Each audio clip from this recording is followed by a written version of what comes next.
Yes, very good evening, all of you. Okay, तो आज हम लोग जो है आगे का क्लास करने वाले हैं, जिसमें हम लोग जो है पिछली बार हमने किया था साउंड्स एंड वेव का चैप्टर किया था, वेव एंड साउंड, उसके क्वेश्चंस करेंगे। ये सर और साउंड्स वाला भी कर लिया था और हमने ग्रेविटेशन के भी क्वेश्चंस कर लिए थे और चैप्टर भी कंप्लीट कर लिया। हाँ बिल्कुल, और जो है हमें अब जो है करना है वेव्स एंड साउंड के क्वेश्चंस, और प्लस जो है सोर्सेज ऑफ एनर्जी चैप्टर जो हमारा आप कहते हैं 10th क्लास में है, तो वो देख लेंगे एक बार ब्रीफ में। तो first we will start some question कर लेते हैं थोड़ा बहुत वेव्स एंड साउंड चैप्टर के, यस ओके सर। सर। और फिर अगले चैप्टर में मूव करेंगे।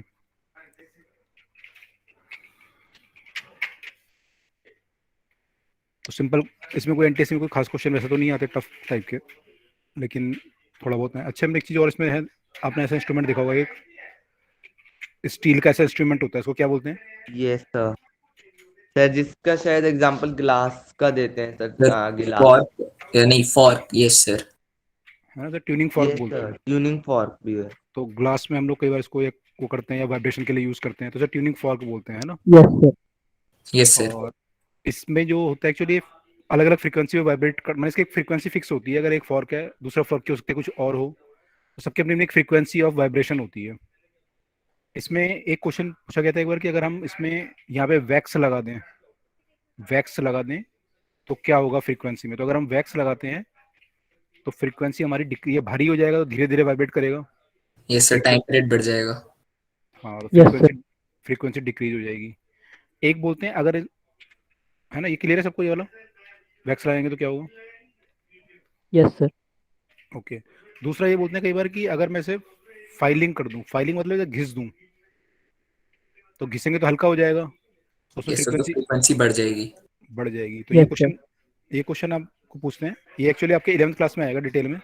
जब आप वेव्स एंड साउंड 11th में पढ़ोगे, तो वहाँ पे ट्यूनिंग फॉर का काफ़ी डिटेल में है, मतलब ये इसका क्या नाम बोलते हैं आपका, superposition of the waves और बाकी चीज़ें हैं यहाँ पे।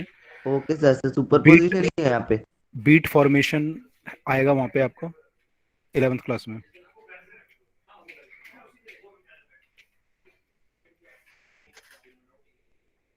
तो बीट फॉर्मेशन और 12th हम लोग 11th में देखेंगे। तो बीट बनती है एक्चुअली, दो आपके फॉर्क होते हैं, फ्रीक्वेंसी में डिफरेंस होता है।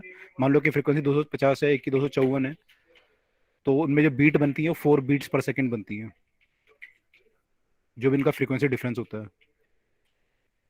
ठीक है, तो ये खैर हायर क्लास में आएगा, ये तो अभी वो नहीं है, लेकिन ऐसा पूछा था कि फॉर्क की अगर हम फाइल माने वैक्सिंग करेंगे तो फ्रीक्वेंसी में क्या फ़र्क पड़ेगा। तो आई होप इसमें कोई डाउट नहीं है आपको कि क्या फ़र्क पड़ेगा, है ना। अब एक और क्वेश्चन यस देखते हैं। सर।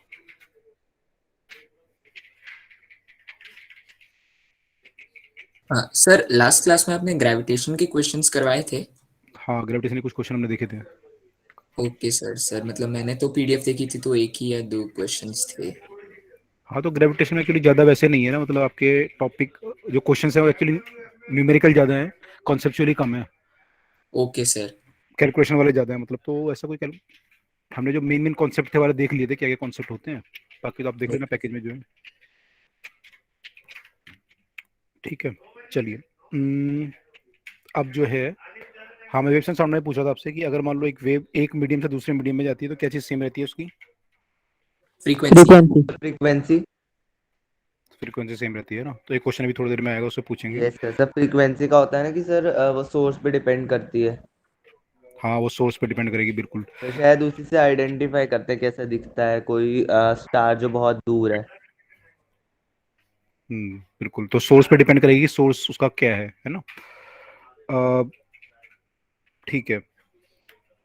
अच्छा, कह रहे हैं कि एक वेव जो है, wave produces a sound wave produces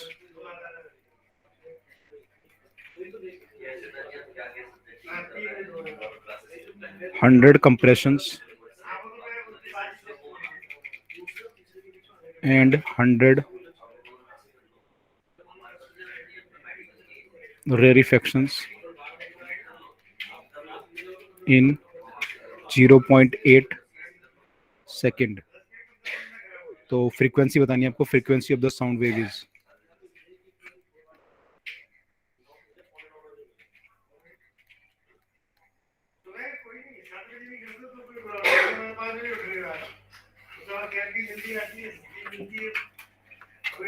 frequency कितनी है साउंड वेव की?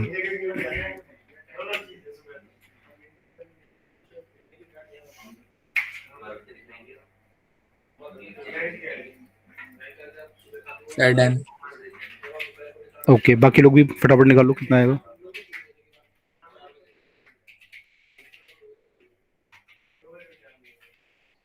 Sir, done. Okay,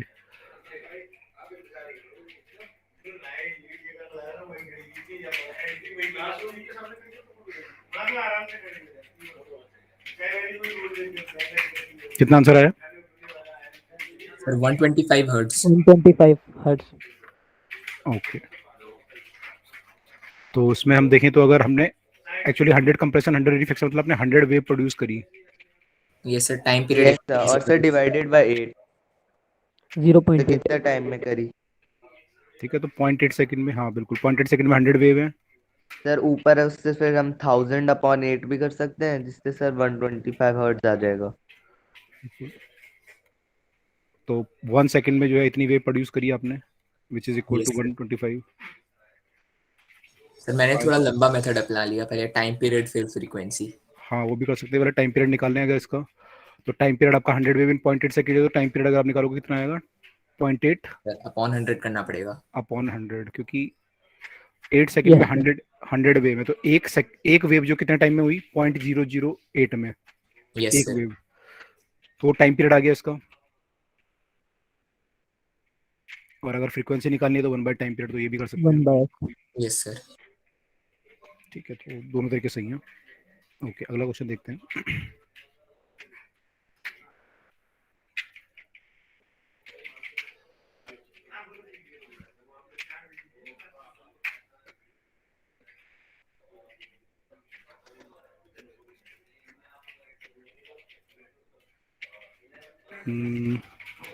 A source emit sound of frequency 50 hertz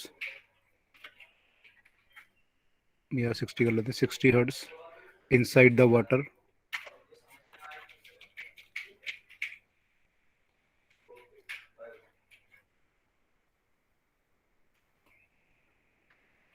what is the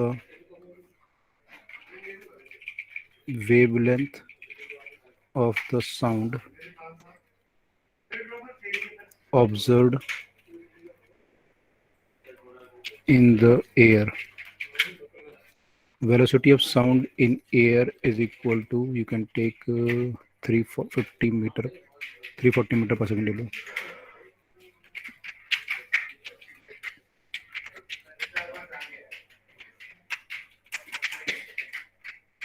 Sir, done. Okay, बाकी लोग भी निकाल लें। Sir done. Sir done. कितना आंसर आया? Sir, 5.66. 5.6 sir 5 34 by 6। Yes sir. 34 by 6 metre, यह है। अच्छा, Yes, sir. यस यस वही है सर, हाँ. ठीक है, चेक जैसे यही आ रहा ये यार है, चेक कर लेते हैं। तो सर आपकी पर फ्रीक्वेंसी सेम, सेकंड। फ्रीक्वेंसी तो सेम रहेगी जब साउंड बाहर सर आएगा तो। फ्रीक्वेंसी सेम रहेगी। Yes sir. और सर एयर की में स्पीड निकाल दी तो v is equal to lambda into सब F, wavelength. Yes sir, lambda into F आ जाएगा सर, उससे निकाल लिया हमने v/f करके लेमडा की वैल्यू। तो ऐसे कर लेंगे है ना, तो फिर आपको 5 आ जाएगा, फिर 40 आएगा तो 6 6 फिर 6 6 चलता रहेगा ये, तो 567 5.67 या Yes, sir. 5.66। ठीक है, तो ये ऐसा आ जाएगा। तो आई थिंक ये भी आपको क्लियर है। अगला क्वेश्चन है कि distance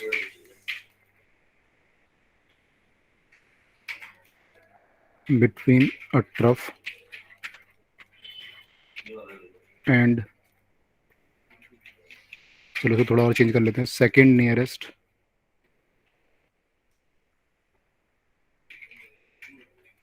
crust is 1.5 meter.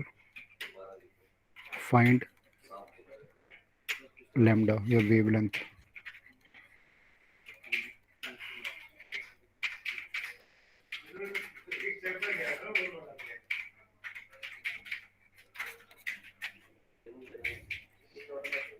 Sir done. Okay, बाकी लोग भी निकालो Sir, done. फटाफट। Sir done.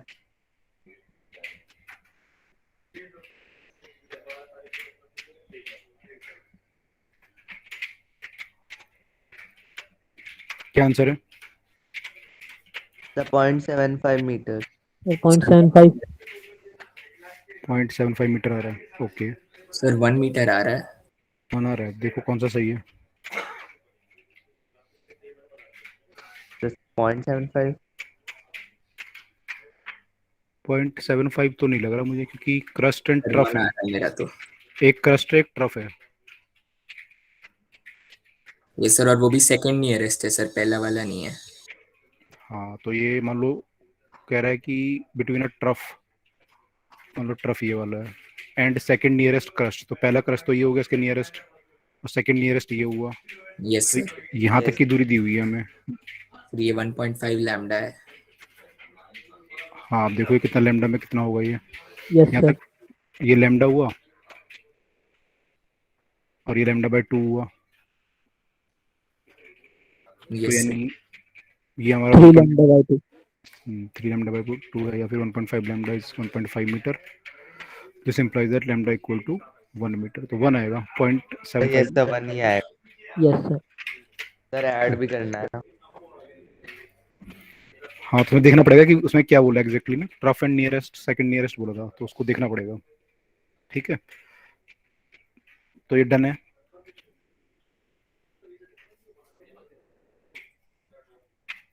ये क्लियर है सबको? Yes sir. Yes sir. Okay, अगला क्वेश्चन है,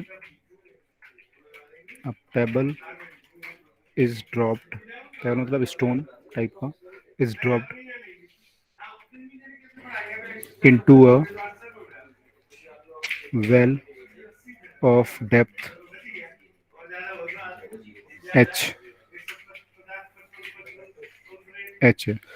splash is heard after t if c is velocity of sound in air, then t equal to कितना होगा? ए ऑप्शन है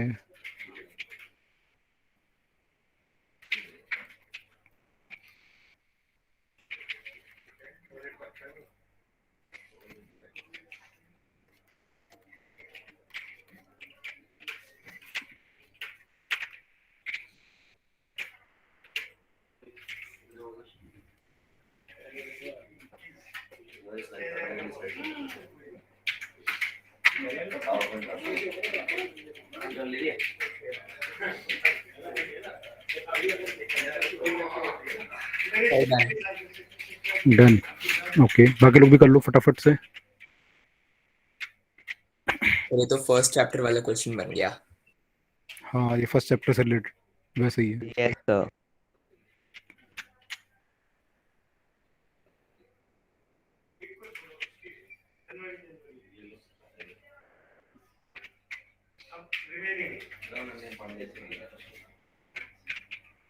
Sir, done.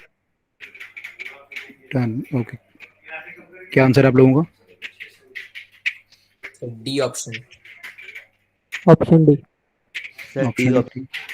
ओके, ठीक है। तो उसमें जब आप वेल में स्टोन डालोगे तो पहले तो स्टोन नीचे जाएगा, तो उसको जाने में टाइम, मान लो हाइट एच है, yes time sir. t1 time लगेगा नीचे जाने में। और फिर जो साउंड ऊपर आएगा, साउंड तो सी की स्पीड से चलेगा, Yes, sir. यस। तो साउंड को मान लो t2 टाइम लगेगा। तो t2 टाइम तो क्लियर है आपको, t2 तो जो होगा h बाय सी हो जाएगा, है ना? Yes sir. Yes sir, sound से हम उससे डिस्टेंस निकाल सकते हैं ना एक तरह से, हाफ डिस्टेंस। नहीं, हाफ कैसे निकलेगा मतलब? ये एच है ना क्योंकि डेसिमल। एक में वो नीचे जा रही है, एक में ऊपर आ रही है। हाँ, तो क्या लिखना चाहिए हमें? तो फिर अब दूसरे का आएगा ना इधर, फिर T1 दूसरे का कितना भी। कितना आएगा?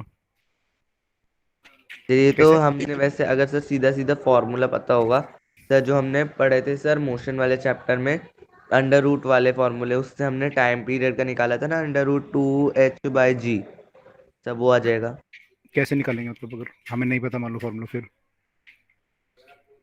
सर हमने सेकंड इक्वेशन से निकाला था मोशन की। कौन सी? बताओ। Sir is equal to ut plus half at square. ये लगाते हैं। ओके। सर इसमें h तो हमारा डिस्टेंस हो जाएगा ना। ठीक है। और U0? Yes, sir. Yes sir. Root ए 2h/g. ए क्या हो जाएगा? जी हो जाएगा। Sir, g हो जाए. Yes time sir. Time T1। तो ये स्टोन को जो गिरने में टाइम लगा, नीचे आने में जो टाइम लगा, वो इतना लगा। Yes sir. और साउंड को ऊपर आने में इतना लगा। तो नेट टाइम जो आपको इसके बाद आपको इस प्लस सर का ऐड कर देंगे ना। सर ऐड करना पड़ेगा। जो सुनाई देगा, वो आपको T+T1 बाद सुनाई देगा।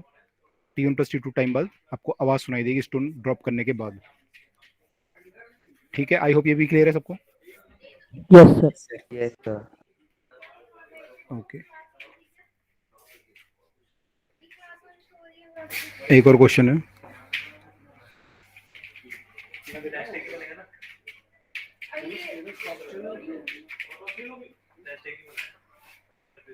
ये ग्राफ है और ऐसा दिया हुआ है यहाँ पे। ये टाइम है इन सेकंड्स, और यहाँ पे कुछ दिया नहीं हुआ, लेकिन ये लिखा हुआ है कि ये 2 mm है और ये -2 mm है। ठीक है। इसमें पूछा है the frequency of our wave is.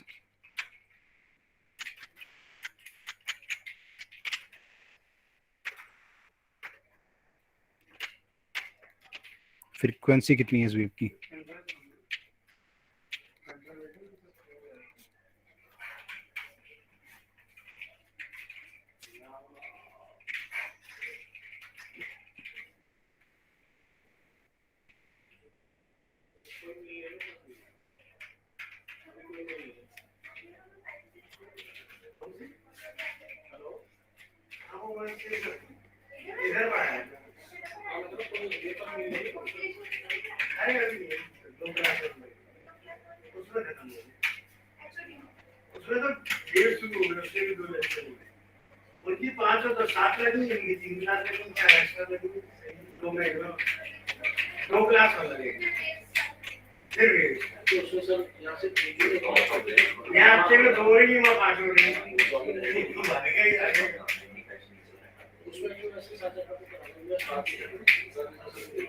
मैं टू गया आंसर, लेकिन सर डाउट है इसमें। चलो कोई नहीं, अभी देखते हैं, बाकी लोगों को भी करने दो, फिर डिस्कस करते हैं। Okay sir. तब तक आप भी सोचो अपने डाउट के बारे में। Okay sir.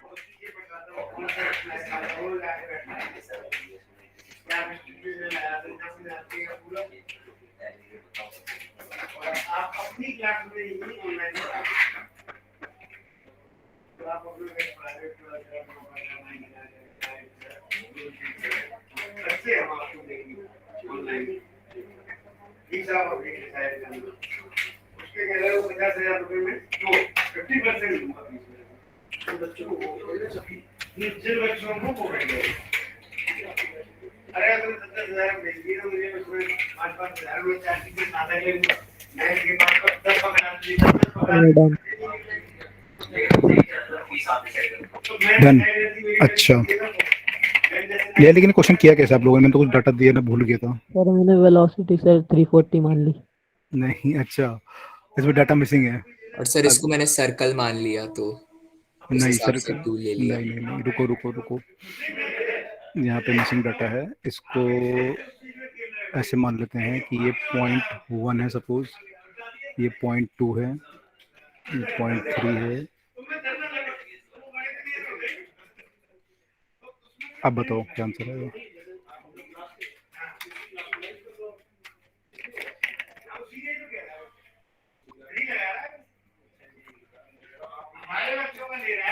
Done. Sir done. Done. Sir velocity तो वही लेनी है ना? वेलोसिटी की जरूरत नहीं पड़ेगी, अब देखो इसके बिना उसके हो जाए। टाइम दे दिया आपने।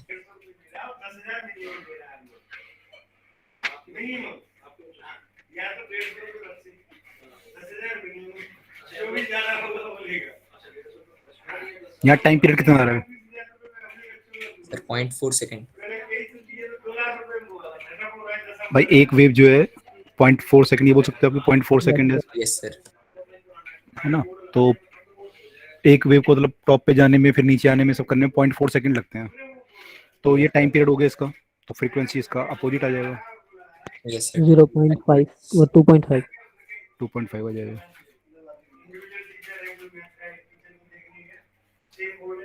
ठीक है, तो ऐसे कर सकते हैं। आई थिंक ये क्लियर है सबको। Yes sir. सर इस Yes, sir. क्वेश्चन से एक दो डाउट याद आ गए मुझे। बोलो बोलो। सर जो 1 क्या है? वेलोसिटी ऑफ साउंड होती है सर, वो प्रेशर और टेम्परेचर इन दोनों पे कैसे डिपेंड करती है? ठीक है, बताता हूँ मैं अभी। ये कौन कौन पूछा था? 1 क्या है? किसी का डाउट था कुछ? सर यहाँ पे सर हमने ऊपर डिस्टेंस लिया है ना? यहाँ पे क्या है? ये डिस्टेंस है 2 mm, और ये टाइम है 0.4, 0.5, 0.6, 0.7। डाउट क्या है आपका? ये कैसे आया फ्रीक्वेंसी? Yes sir. हाँ देखो, ये ग्राफ है, ये बता रहा है कि जो कोई मान लो कोई पार्टिकल लिया आपने, सर सपोज वेव। वेलोसिटी आपने दी थी? नहीं, मैंने वेलोसिटी नहीं दी थी। देखो, जो आपको कोई पार्टिकल है, मान लो एक मैं स्ट्रिंग ले लेता हूँ, और स्ट्रिंग में मान लो मैंने ये वाला पार्टिकल ऑब्जर्व किया। अब ये पार्टिकल मैं आपको बोलता हूँ कि टी इक्वल टू 0 पे यहाँ पे है। ठीक है, अगर मान लो ये 0 है तो पार्टिकल यहाँ पे है। टी इक्वल टू 0.1 पे जब आपने जर्क दिया, ये पार्टिकल यहाँ पहुंच गया टॉप पे, और कहाँ यस पे? सर। कब? 0.1 पे। टी इक्वल टू 0.2 पे दोबारा यहाँ पे आ गया ये अपनी जगह पे। टी इक्वल टू 0.3 पे ये यहाँ पहुंच गया, और टी इक्वल टू 0.4 पे यहाँ पे आ गया। इस ग्राफ से ये पता चल रहा है हमें, यस सर। क्योंकि टी वर्सेस वाई डिस्टेंस का ग्राफ है, तो किसी एक पार्टिकल का ग्राफ होगा एक्चुअली। ये वेव नहीं है, ये एक पार्टिकल का डिस्प्लेसमेंट होगा टाइम के साथ कैसे वेरी कर रहा है। तो मैं इस पर्टिकुलर पार्टिकल को देख रहा हूँ बस, कि वो कैसे टाइम के साथ वेरी कर रहा है। ये बात क्लियर हुई सबको कि ये ग्राफ जो है वेव का ग्राफ नहीं है, ये डिस्टेंस का ग्राफ है किसी एक पार्टिकल का, कि उसकी मीन पोजीशन से उसका डिस्टेंस किसी टाइम पे कितना है। ये क्लियर हुआ? Yes sir. ठीक है। अब ये पार्टिकल जो है, इसने अपना जो पूरा पीरियड कंप्लीट किया, जब ये यहाँ पे था, ये टी इक्वल टू 0 पे था, ऊपर गया, फिर ये नीचे यहाँ पे आया, फिर और नीचे गया, फिर ऊपर, तो कितने टाइम में पहुंचा दोबारा वहां पे ये अपने पोजीशन पे? 0.4 सेकंड में, यस सर। है ना? पहले 0.1 में ऊपर गया, फिर ये 0.2 हो गया, जब नीचे पहुंचा तो फिर 0.3 में यहाँ पहुंचा, 0.4 पे फिर यहाँ पहुंचा, तो ये दोबारा अपनी पोजीशन पे आ गया जहाँ पे था ये शुरू में। अब इसका मोशन रिपीट होगा इसके बाद। Yes sir. तो यहाँ पे जो टाइम था वो 0 था, और यहाँ पे 0.4 है, तो कितना टाइम लगा इसे पूरा एक वो करने में, अपना साइकिल कंप्लीट करने में? 0.4 सेकंड। Yes sir. तो टाइम पीरियड इज 0.4 सेकंड। अब फ्रीक्वेंसी क्या होती है? फ्रीक्वेंसी होती है 1/टाइम पीरियड। ओके सर, वो वाला फॉर्मूला ठीक है सर। हाँ वो है ये 1 वाला, ठीक है। तो यहाँ से आया, दिस इज सर मैं डन। वही पूछ रहा था ये 1 कहाँ से आया, मुझे लगा आपने वेलोसिटी ले ली। हाँ नहीं नहीं, वो वाला है। अच्छा, अब मैं तो और नवे क्वेश्चन पे। तो अच्छा, इसमें किसी को डाउट तो नहीं है यहाँ तक? No, no sir. सर। ठीक है। अनवा क्वेश्चन ये है कि वेलोसिटी ऑफ साउंड किस पे डिपेंड करती है? Temperature, pressure, volume. Actually velocity sound का जो फॉर्मूला आप निकालोगे 11th क्लास में, वो आएगा gamma R T Sir, by M. Laplace correction. Laplace correction के बाद जो आता है वो gamma R T by M आता Yes, है sir. ना?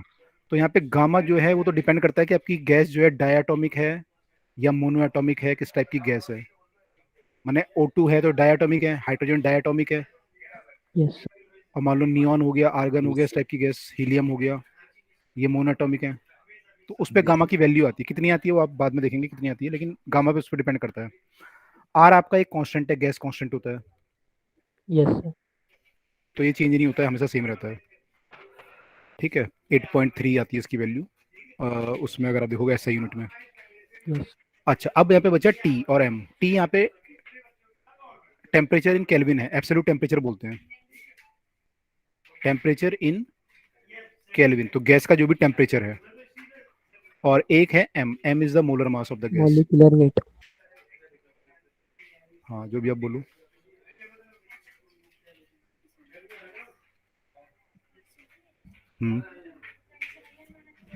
क्या हुआ?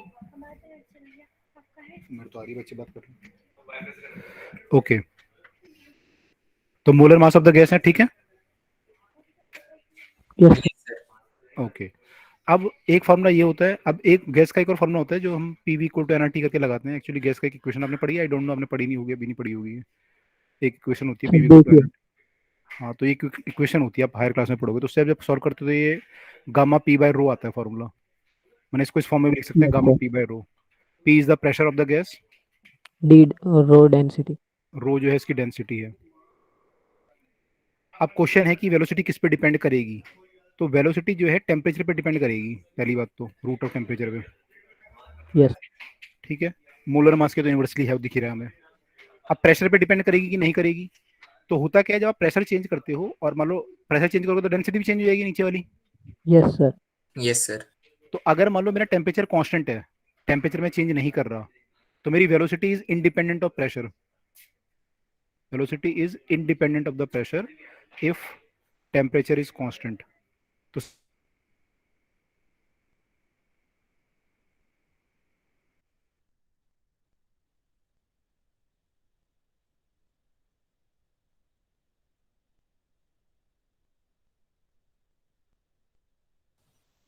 होगा ना, molar mass of the gas change होगा, तो प्रेशर से कोई भी चीज चेंज नहीं होने वाली अनटिल अनलेस टेम्परेचर चेंज ना हो, ठीक है। सर एक बार रिपीट कर देंगे प्लीज, एकदम से आपकी आवाज चली गई थी। चली गई थी, मैं कह रहा हूँ कि अगर, ओके मैं रिपीट कर रहा हूँ कि इस वाले फॉर्मूले में जो फॉर्मूला नंबर 1 है, अगर मान लो मैं प्रेशर चेंज करूं तो गामा चेंज तो नहीं होगा, नो सर। आर भी चेंज No, नहीं होगा, एम भी चेंज नहीं होगा, तो नो सर। प्रेशर से कोई फर्क नहीं पड़ रहा, केवल टेम्परेचर पे फर्क, टेम्परेचर से फर्क पड़ रहा है इस इक्वेशन को, वी यस को। yes, sir. sir. तो यस अगर सर, इसका लॉजिकल रीजन भी है एक तो। अगर आपका टेम्परेचर, हाँ चलो आप बताना भी, अगर टेम्परेचर चेंज नहीं होता तो हमारा प्रेशर से ये इंडिपेंडेंट होता है, या डेंसिटी से भी इंडिपेंडेंट होता है, अगर टेम्परेचर चेंज नहीं हो रहा, क्योंकि आप डेंसिटी अगर चेंज करोगे तो ना तो गामा चेंज होगा, ना आर चेंज होगा, ना मोलर मास चेंज होगा। जब तक आपका टेम्परेचर चेंज नहीं होगा तब तक ये इस पर डिपेंड नहीं करेगी, ठीक है। Okay sir. Yes sir. आप बताओ लॉजिकल रीजन क्या होता है, आप बता रहे हो लॉजिकल रीजन होता है कुछ। सर लॉजिकल रीजन सर हम इसमें इस एक्सपेरिमेंट के तौर पे भी देख सकते हैं कि सर एक टीवी है, एक टीवी है, वो हमारे क्लैप से क्लैप बजाने से वो टीवी ऑन होता है। तो सर अगर हम उसे समर में करेंगे तो वो जल्दी पहुंचेगा और सर्दियों में वो देर में पहुंचेगा, ये तो हमें पता है। पर सर इसका रीजन ये होता है सर, क्योंकि गर्मियाँ होती है तो सर वो गैस जो होती है हीटेड होती है, तो उनके बीच में स्पेस ज़्यादा होता है और एनर्जी भी ज़्यादा होती है। क्योंकि गर्मी ज़्यादा है तो सर एनर्जी भी उनके पास ज़्यादा होगी, तो एनर्जी ज़्यादा होती है तो ट्रांसफ़र भी, साउंड जो होती है वो भी जल्दी हो पाती है। और जबकि सर्दियों में उनके पास लेस एनर्जी होती है, इसलिए वो धीरे ट्रांसफ़र हो पाती है। सही है, लेकिन पूरा सही नहीं है, इसमें कई सारे फैक्टर होते हैं जब ये ट्रांसफर होती है ना एनर्जी एक पार्टिकल से दूसरे पार्टिकल में, तो कई फैक्टर होते हैं, इलास्टिसिटी फैक्टर होती है, और ऑब्वियसली उनका रैंडम जो मोशन हो रहा है वो भी एक फैक्टर होता है। तो ये आप हायर क्लास में जब जाओगे तो थोड़ा और डिटेल में पढ़ पाओगे, अभी तो इतना ही समझ लो बस कि ऐसा ऐसा होता है, बाकी हायर क्लास में देखेंगे, 11th यस क्लास में सर। आएगा ये, 11th में लास्ट में है बिल्कुल, ये चैप्टर सबसे लास्ट चैप्टर है ये, वेव्स एंड साउंड उसमें सर है। जो बच्चे छोड़ देते हैं मैक्सिमम टाइम पहले। जो स्कूल वाले छुड़वाए थे ज्यादातर, स्कूलों में और कोचिंग में यस सर। छुड़वाए, ट्यूशन में, सर कहते हैं लास्ट कोचिंग वाला में तो नहीं चैप्टर छुड़वाते। छोड़ दो। हाँ, तो ये टीचरों को एक्चुअली अच्छा नहीं होता उनका भी, तो ये छोड़ देते हैं, ये भी और एसएचएम एक चैप्टर है, 2 चैप्टर है, वो छोड़ सर देते हैं यूजुअली। आपका तो अच्छा है सर, आप तो टीचर हो। हमें तो पढ़ाना पड़ता है, कोचिंग वाले तो सब पढ़ाते ही है ना, मैं ट्यूशन वाले छोड़ देते हैं यूजुअली। सर आईसीएससी की बुक में है तो सीबीएसई की बुक में भी ऐसा थोड़ी सीबीएसई में नहीं है, लेकिन यस पढ़ा सर 9 10 ट्यूशन वगैरह में छोड़ देते हैं। 9th 10th में क्या उनके भी ये वाला फॉर्मूला है, गामा आर टी वाला। यस सर 9th वाली बुक में देखा था मैंने। अच्छा, तो हो सकता है किसी ने ले लिया हो, तो सीबीएसई की कोई रिफ्रेशर हो सकती है, उसने फॉर्मूला ले लिया हो 11 से। कई सारी बातें आपकी 11 से ले ली गई है ना कि समझाने के लिए, Yes, sir. इसलिए नहीं तो एक्चुअली 11th क्लास में है ये। उसमें effect of temperature, effect of ये, इफेक्ट ऑफ मॉइस्चर भी है इनफैक्ट, कि आपकी जो ह्यूमिड एयर होती है वहाँ पे वेलोसिटी ज़्यादा आ जाती है आपकी। तो जब रेन रेन के बाद जो होता है वेलोसिटी ऑफ साउंड ज़्यादा होती है as compare to dry air में। तो ये भी एक रीज़न होता है, तो वहाँ पे एक्सप्लेन किया गया है। खैर एनीवे, तो ये हमारा है मेनली, तो ये आपको ध्यान रखना 3 चीज़ें। Okay sir. और सर एक वो भी होता है ना कुछ, मतलब जैसे loudness directly proportional to amplitude square. हाँ, वो आपको फॉर्मूला आएगा, इंटेंसिटी प्रोपोर्शन टू होता है एम्पलीट्यूड का स्क्वायर के, और लाउडनेस जो होती है वो लॉग फंक्शन होता है उसका। तो एक्चुअली सर होता एक है बार आपका कोई साउंड अगर वो यूज किया था तो सर वो समझ नहीं आया था। क्या यूज़ किया था? सर 9th में मतलब एक कोई क्वेश्चन था सर, उसमें यूज हो रहा था शायद वो। हाँ सर, देखो, ऐसा ही कुछ क्वेश्चन था कि सेंटर से साउंड प्रोड्यूस हुआ और इतने रेडियस के बाद क्या होगा, इतने के बाद क्या होगा। देखो क्या होता है, इंटेंसिटी होती है मतलब क्या, कोई जो साउंड है वो उसकी एनर्जी का फ्लो है एक तरह का, energy per unit area per unit time, ये होता है intensity of sound. Yes sir. अब मान लो आपने ऐसा कोई साउंड छोड़ा, मान लो आपने कोई एनर्जी दी उसको, suppose you are giving 300 joule per second suppose. अब वो 300 जूल पर सेकेंड जब बाहर निकलेगा तो हो सकता है कि 2 सेकंड बाद वो यहाँ पहुंच जाए साउंड आपका, तो आपके पूरे यस एरिया सर। में, इनफैक्ट पूरे इसमें पहुंच जाएगा, पूरे स्फीयर में। Yes sir. तो अगर मैं उस समय उसकी एनर्जी इंटेंसिटी निकालूं तो क्या आएगी, मतलब 200 वॉट, 200 वो थी जूल पर सेकंड, तो आएगी 200 divide by area 4 pi r square, ऐसे आएगी। Yes sir. Per unit time तो आपने ले लिया 1 सेकंड का लिया आपने, तो वॉट में आ गया। यस सर, वॉट में आ गया वो तो। तो ये आ गया। अब ये इंटेंसिटी है यहाँ पे साउंड की, किस पॉइंट पे, वन फर्स्ट पॉइंट पे मान लो यहाँ पे। अब मान लो मैं सेकंड पॉइंट पे निकालूं इंटेंसिटी, तो मैं वहाँ पे क्या लिखूंगा, वहाँ पे क्या लिखूंगा मैं, 200 what divide by 4 pi r2 का स्क्वायर, ये लिखूंगा। Yes sir. तो साउंड तो वही है, लेकिन हो क्या रहा है कि वो एरिया उसका फैल जा रहा है, तो यहाँ पे साउंड की इंटेंसिटी क्या हो जाएगी, कम हो जाएगी, क्योंकि R2 ज्यादा है आपका, यस सर। तो साउंड की इंटेंसिटी विल डिक्रीज। तो हम क्या बोल सकते हैं यहाँ पे कि intensity is inversely proportional to the radius square. Radius का स्क्वायर। तो अगर आपका कोई पॉइंट सोर्स है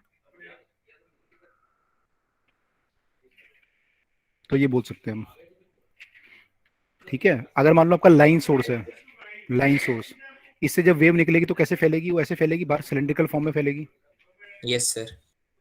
तो थोड़ी देर बाद जो वेव होगी वो यहाँ पे होगी, इतने डिस्टेंस पे सब सारी वेव पहुंच जाएंगी, और थोड़ी देर बाद वो यहाँ यस पहुंच सर। जाएंगी। अब मैं यहाँ पे अगर इंटेंसिटी लिखूंगा तो क्या लिखूंगा, I1 equal to E divide by area, area क्या लिखूंगा, 2 pi r into L, yes sir. है ना, और by time sir surface area लेना पड़ेगा मतलब सब में। ये लेना पड़ेगा। I2 जब लिखूंगा तो क्या लिखूंगा, ई इंटू 2 पाई R1 है मान लो, 2 पाई R2 इंटू L, L तो सेम रहेगा अभी भी, अगर ये सेम एनर्जी जैसी जा रही है तो L तो ये रहेगा, Yes, sir. L या H जो भी आप लिखना चाहो, यस सर। Into T। तो यहाँ पे क्या लिखना चाहिए मुझे, intensity inversely proportional to the, क्या लिखूंगा, Yes, sir. R या R स्क्वायर, या क्या लिखूं, R क्यूब लिखूं, क्या लिखूं, आर। Sir, R. R। तो यहाँ पे इंटेंसिटी जो है inversely proportional to the R होती है, कब, जब लाइन सोर्स होता है तो ये लाइन सोर्स है और ये पॉइंट सोर्स है। तो यूजुअली वाला क्वेश्चन पूछते हैं, तो पॉइंट सोर्स में जो है यूजुअली पॉइंट सोर्स में जो होता है 1/r² के प्रोपोर्शन होता है। क्लियर है ये? Yes, sir. Yes sir. है ना। Yes, sir. सेम चीज वहां भी लगा सकते हो आप, कि अगर मान लो सन से रेडिएशन निकल रहे हैं और आप उसे अगर अर्थ पे ट्रैक करो और फिर जाके जुपिटर पे ट्रैक करो, तो वहाँ पे एरिया बढ़ जाएगा, तो 4 पाई r² बढ़ जाएगा, तो उसके वहाँ पे जो Yes, sir. पहुंचेगा कहीं पे कम होगा, कहीं पे ज्यादा होगा, है ना। तो मरकरी, वीनस, अर्थ आते, मार्स तो पीछे है, तो मार्स में कम आएगा वैल्यू। Yes, sir. तो सन का जो रेडिएशन है वो सब जगह फैल रहा है, क्योंकि तो वहाँ पे अगर आप कोई एरिया लो, एक एरिया मान लो मैं यहाँ पे लूँ और एक एरिया यहाँ पे लूँ, तो यहाँ पे जो पर यूनिट एरिया गिरेगा रेडिएशन इस एरिया पे, वो कम होगा, बराबर होगा, ज्यादा होगा, इसके कंपेरिजन में सर कम हो जाएगा। कम हो जाएगा, है ना। तो यस कैसे सर, मान, सर वहाँ पे सर्कल वाला भी हर जगह काम नहीं करेगा, इलिप्टिकल है सब कुछ तो। हाँ लेकिन हम एजम्पशन मान रहे हैं कि भाई वो है। यस सर, दो स्ट्रेट लाइन पॉइंट्स में मतलब मान सकते हैं, अगर बिल्कुल। तो यहाँ पे कोलिनियर है वो दोनों सन के साथ तो। मान लो आपने ये एरिया लिया, तो इस एरिया से जो रेडिएशन आएगा वो ये है। अब ये रेडिएशन मान लो यहाँ फैल गया आगे जाके, आपने सेम इक्वल एरिया लिया यहाँ पे, इक्वल एरिया तो कम होगा, मैंने यहाँ ऐसे आएगा, अगर आप इक्वल एरिया लोगे तो Yes, इससे यस सर, कम रेडिएशन पास होगा इससे।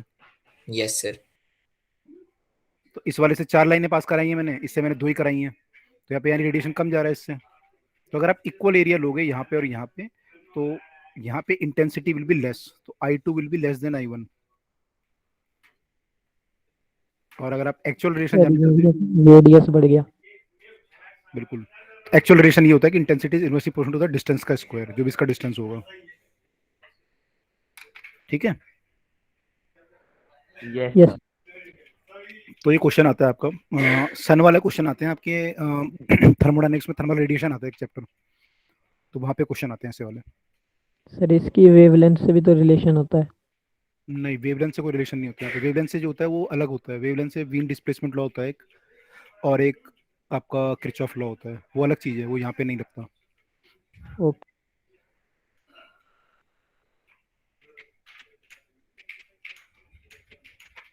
चलिए, तो ये डन है।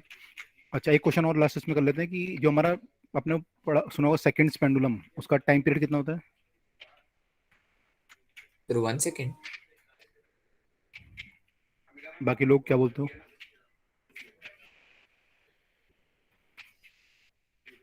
सेकंड्स पेंडुलम जो टिक टिक करता है घड़ी में, यस पहले सर। सर एक भी होता है शायद। Sir 1 minute. नहीं, दोनों गलत हैं। Sir sir half second. नहीं,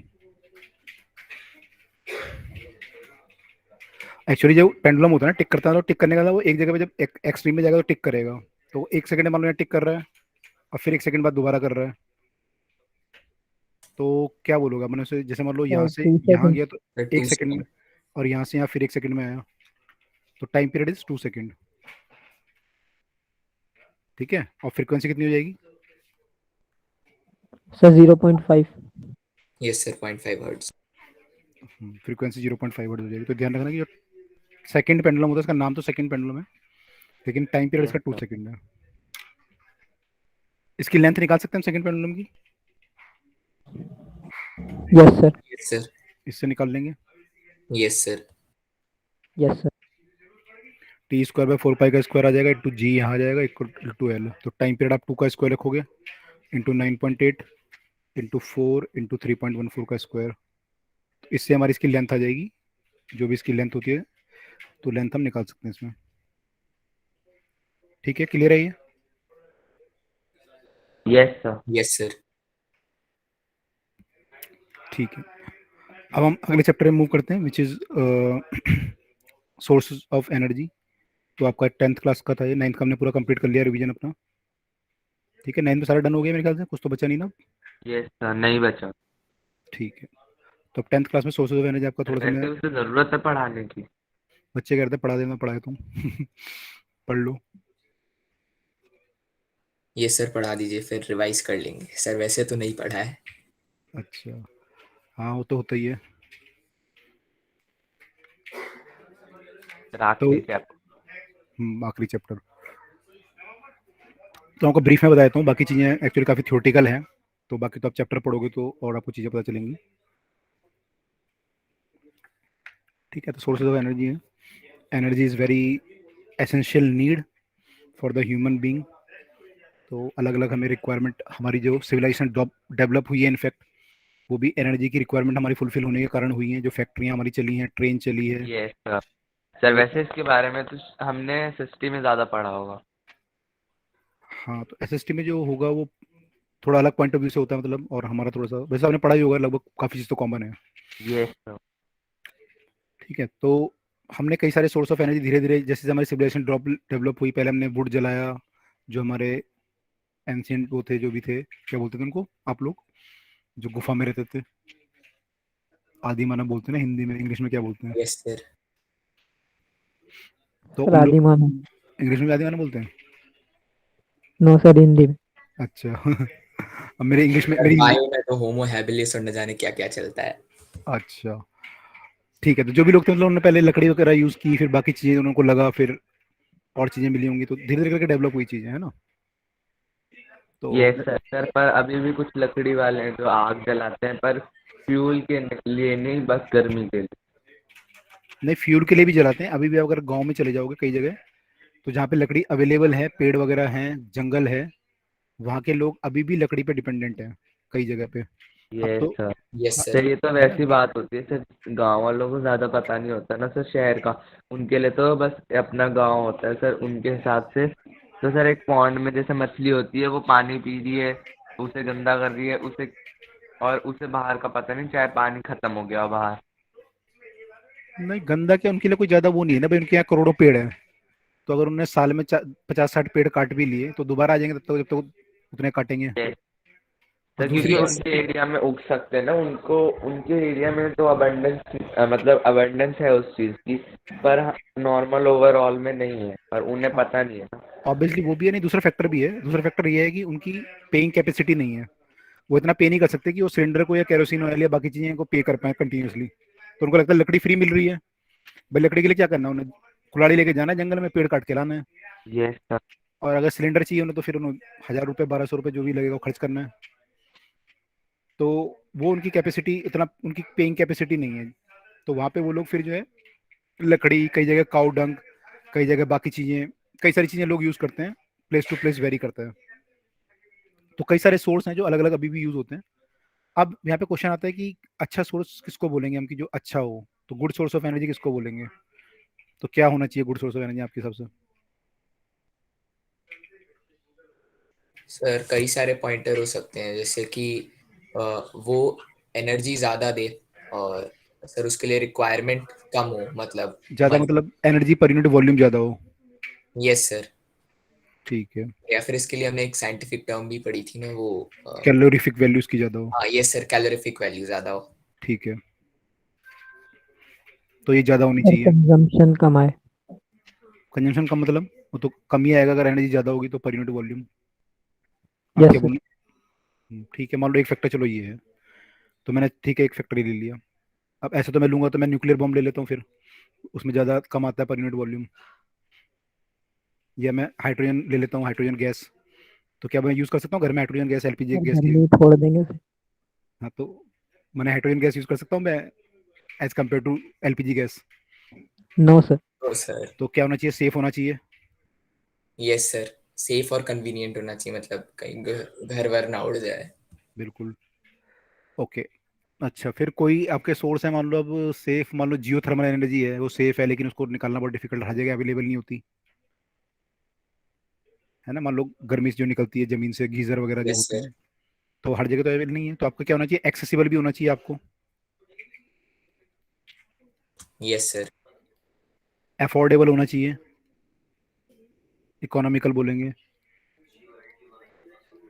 महंगा ना हो। जैसे भी हम बात कर रहे थे भाई कि यस सर। एलपीजी, ठीक है कि वो जो है लेस पॉल्यूटेंट है, पॉल्यूट मैंने पॉल्यूशन लेस करता है, लेकिन इकोनॉमिकल नहीं है उन लोगों के लिए, मान लो। तो कई सारे फैक्टर हैं वहाँ पे। और क्या फैक्टर क्या हो सकता है। Eco friendly. इको फ्रेंडली होना चाहिए। और क्या होना चाहिए, ट्रांसपोर्टेशन अगर इजी हो जाए। Yes sir. यस।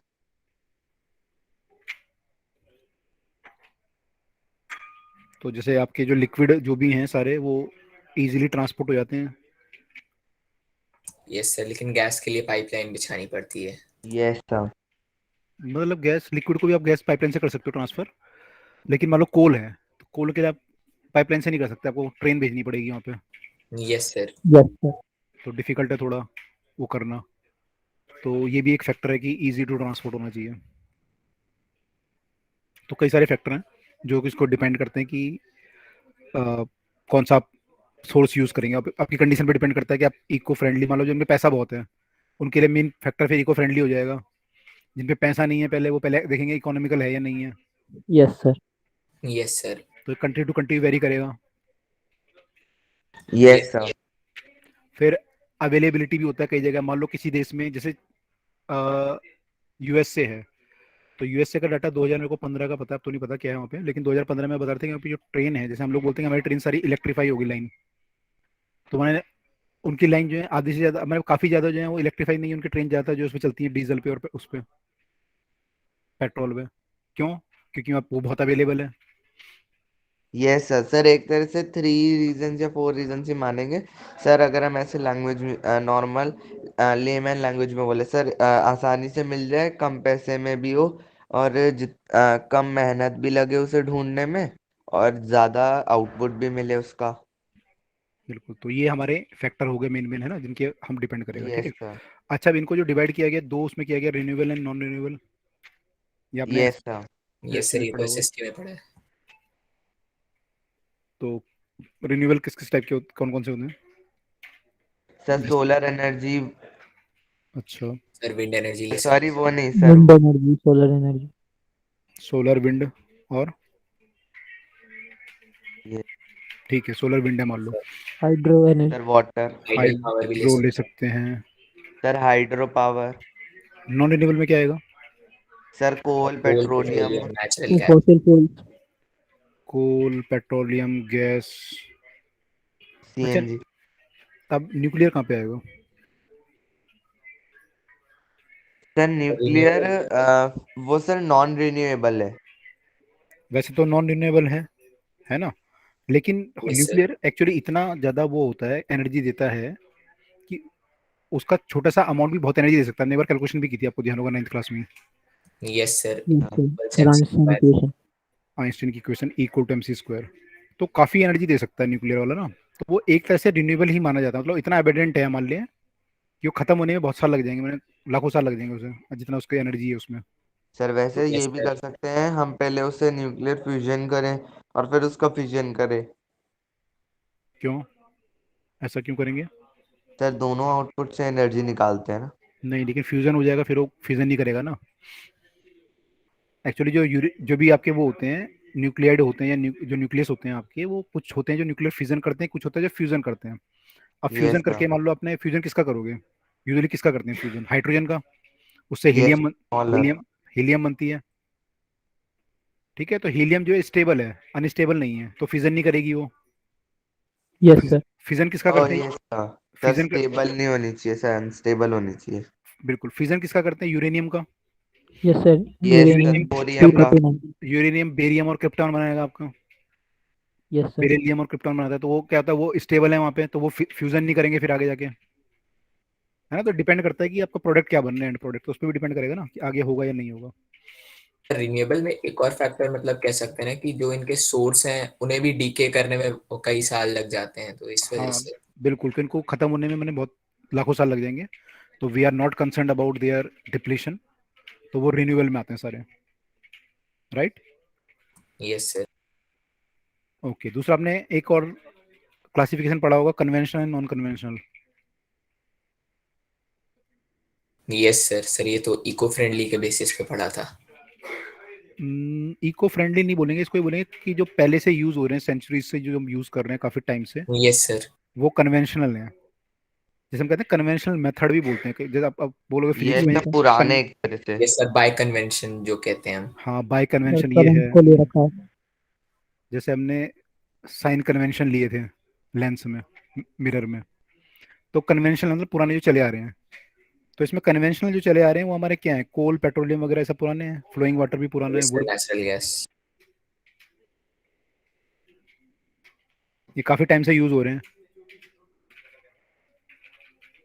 ये सब पुराने हैं। और यस। जो, है ना, और जो नए आए हैं अभी, जैसे न्यूक्लियर है, वो नया आया है। जियो थर्मल है, वो नया आया है।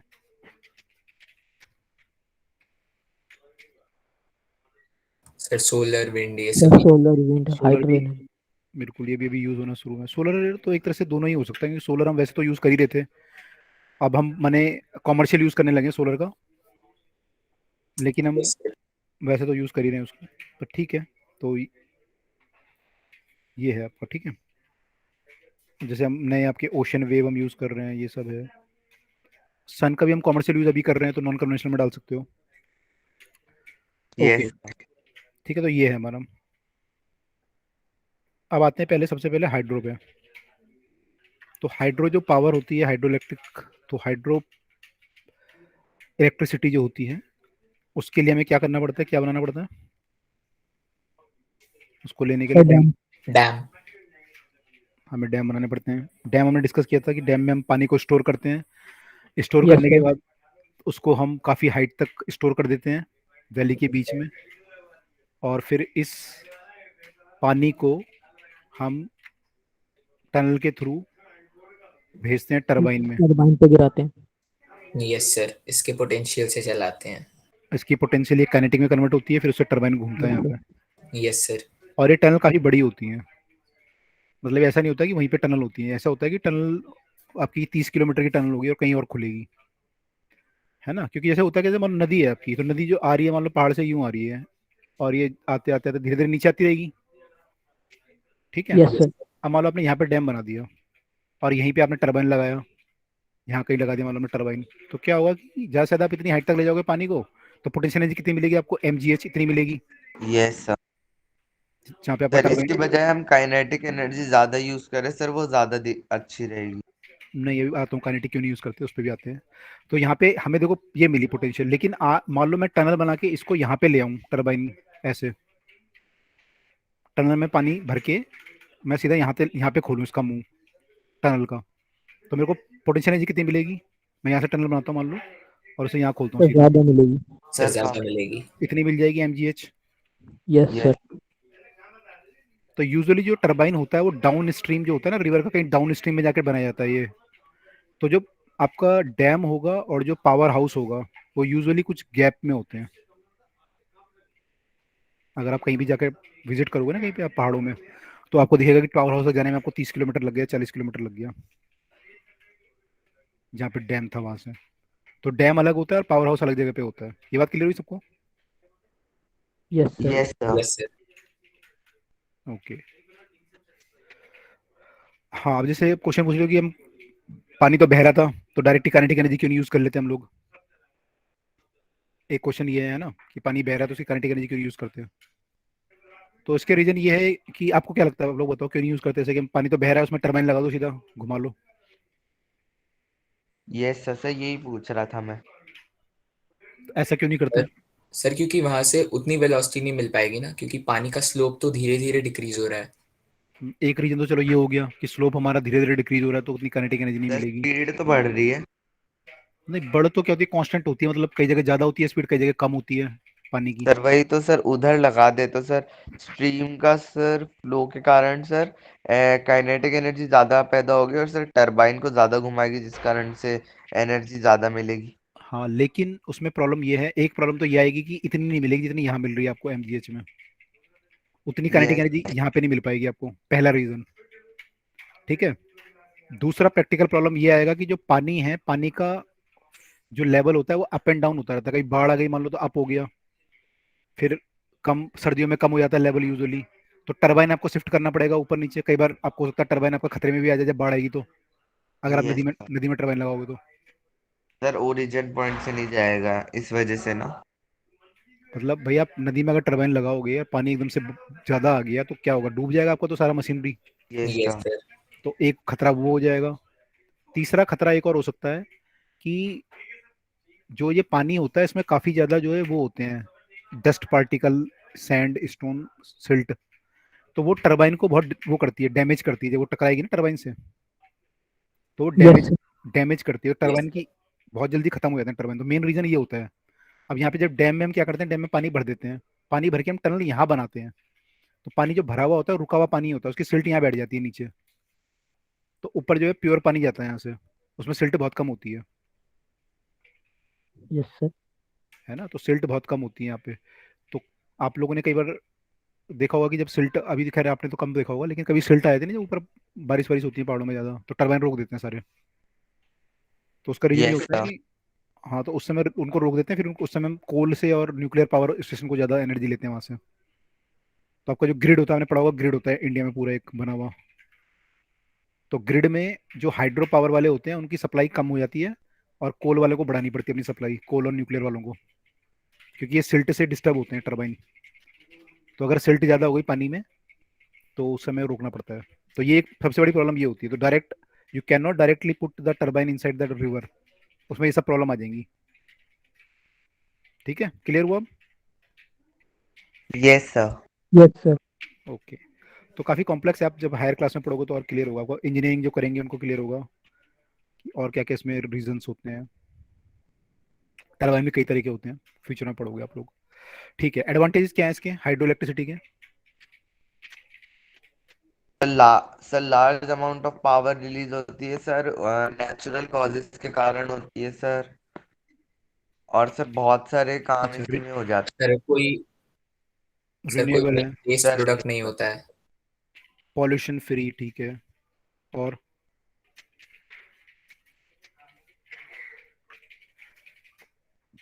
और कॉस्ट? सर इससे रिसोर्स मतलब हम डिप्लीट नहीं कर रहे हैं, उसका यूज करके फिर वो रिलीज कर दे रहे हैं। ठीक है, तो रिन्यूएबल ही हो गया। Yes sir. Production cost low होती है ना। इनिशियल कॉस्ट उसकी बहुत ज़्यादा होती है जब डैम बनता है, लेकिन एक बार अगर डैम बन गया तो उसके बाद जो इलेक्ट्रिसिटी बनती है उसकी कॉस्ट कम होती है।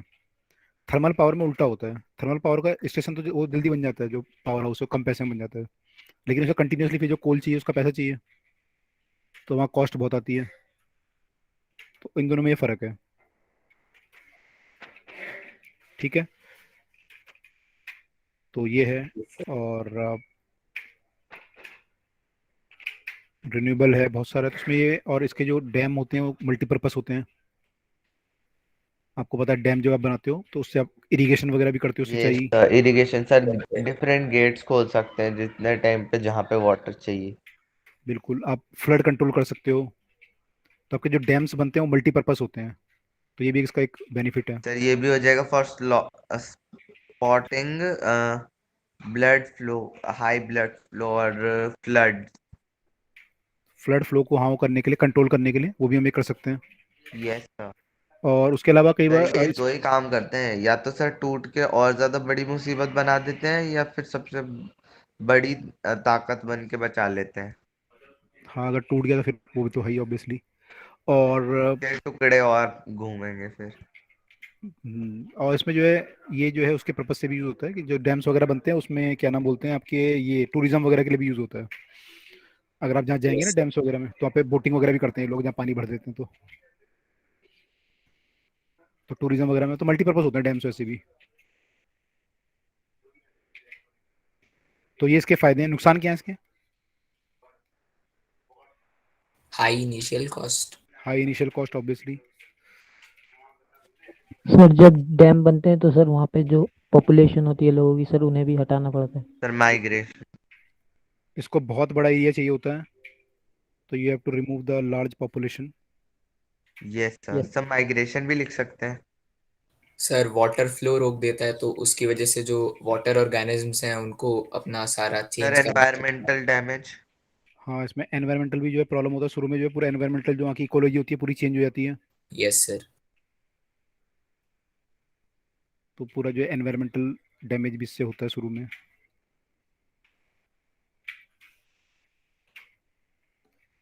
और ऐसी भी कोई रिसर्च हुई है कुछ टाइम पहले, बोल रहे थे कि डैम जहाँ बनते हैं तो सब अर्थक्वेक आने की प्रोबेबिलिटी बढ़ती है। तो बाद में कुछ ऐसा निकल के आया है कि डैम जो बढ़ते हैं उससे अर्थक्वेक जल्दी आ जाता है, मतलब अगर मान लो 100 साल बाद आना होगा तो 80 साल में आ जाएगा। प्रोबेबिलिटी नहीं बढ़ती लेकिन टाइम कम हो जाता है अर्थक्वेक आने का, ऐसा कुछ मैंने बताया किसी ने, अब पता नहीं कितना सही है। तो ये भी कुछ फैक्टर हैं। तो this was the positive and negative of this. Next is wind energy.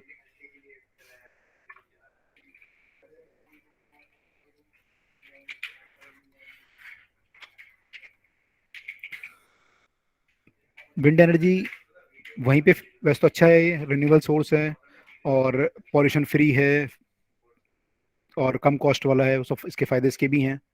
लेकिन इसकी लिमिटेशन एक है कि वहीं पे यूज हो सकती है जहाँ पे केवल एयर जो है एक पर्टिकुलर स्पीड में हो। Yes sir. Sir coastal planes ज्यादा इसके लिए मतलब वो है सही। ओके, हाँ देख लेना कि इसका वो क्या है। आई थिंक एक दो देश हैं जो काफ़ी ज़्यादा इस पर डिपेंडेंट है, आई थिंक बेल्जियम वगैरह तो काफ़ी ज़्यादा इस पर डिपेंडेंट है। Okay sir.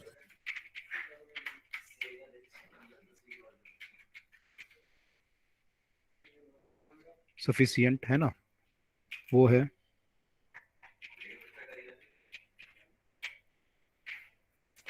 तो ये सब इसमें है, ठीक है। और एक तरह का ये वेरिएबल सोर्स है कांस्टेंट नहीं है, मतलब विंड कभी चल रही है कभी नहीं चल रही मान लो, तो वो भी इशू आया था कई बार। ठीक है, तो वो सब इसमें है। तो विंड एनर्जी आप लोग देख लीजिएगा, ये आपको पता ही है, वैसे विंड मिल इसके लिए यूज करते हैं हम लोग। Yes sir. सर विंडमिल से एक क्वेश्चन भी था ना शायद, कि मतलब विंड की स्पीड v है तो एनर्जी v पे डिपेंड करेगी कि v स्क्वायर पे कि किस पे। तो वो तो एक्चुअली वर्क एनर्जी पावर का क्वेश्चन है बेसिकली। यस सर सर, तो उसमें v स्क्वायर आता है ना। वी स्क्वायर आता है उसमें, वी स्क्वायर भी क्या, उसमें वी स्क्वायर आ रहा था, क्यूब आ रहा था। मैंने आपको सॉल्व करके भेजा था ना उस टाइम पे, देख लेना एक्चुअल क्या आ रहा था, ओके सर। सॉल्व करना पड़ेगा। नेक्स्ट है आपका बायोमास।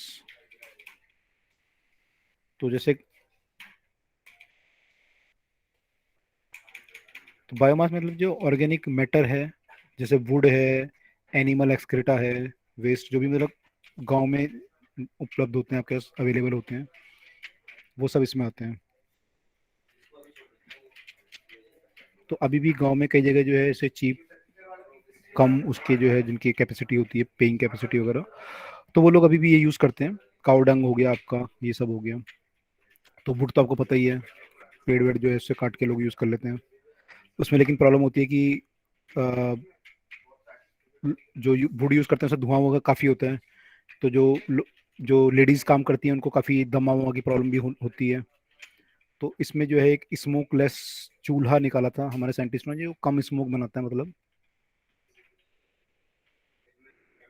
और अभी भी जो आप देखोगे, जो हमारी सरकार भी ऐसी बोलती है कि हमने जो है सिलेंडर उपलब्ध करा दिया सब लोगों को, तो हमने जो है लेडीज़ का वो कर दिया। तो एक्चुअली काफ़ी एक बड़ा प्रॉब्लम है कि स्मोक जो आती है उनकी सेहत के लिए काफ़ी हार्मफुल है।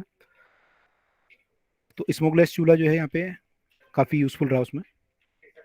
तो ये है। उसके अलावा जो है एक वुड को अगर हम एक और फॉर्म में यूज़ करते हैं, उसको बोलते हैं चारकोल। तो वुड को जो है हम अगर, ये पढ़ा है आपने चारकोल कैसे बनता है, क्या होता है? No sir. तो ये होता है एक्चुअली, वुड को अगर हम हीट करें, जलाएं, insufficient supply of oxygen,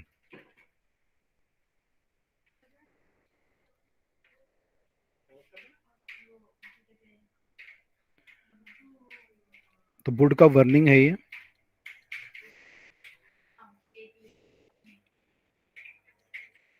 insufficient supply of O2 में, इसको हम एक और नाम बोलते हैं डिस्ट्रक्टिव डिस्टिलेशन ऑफ वुड। ये हमारे जब हमने पढ़ा था तो कार्बन एंड कंपाउंड्स में पढ़ाया गया था।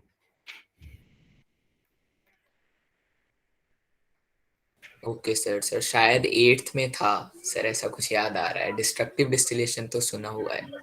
ओके, तो इसमें हम क्या करते हैं, इसको वुड को करते हैं, वुड में क्या होता है, जो स्मोक बनाने वाली जो चीजें हैं वो कम हो जाती हैं और इसकी कैलोरीफिक वैल्यू इंक्रीज हो जाती है। तो इस प्रोसेस में क्या होता है कि कैलोरीफिक वैल्यू इंक्रीज हो जाती है। तो ये हम जो यूज़ करते हैं, तो ये थोड़ा अच्छा वो बन गया आपका सोर्स ऑफ फ्यूल। तो हमने पीछे जो प्रॉपर्टी पढ़ी थी कि कम पॉल्यूटेंट होना चाहिए और हाई कैलोरीफिक वैल्यू, तो थोड़ा सा यहाँ पे इंप्रूवमेंट आया था। तो चारकोल को हम इसलिए यूज़ करते हैं कि ये लेस स्मोक देता है।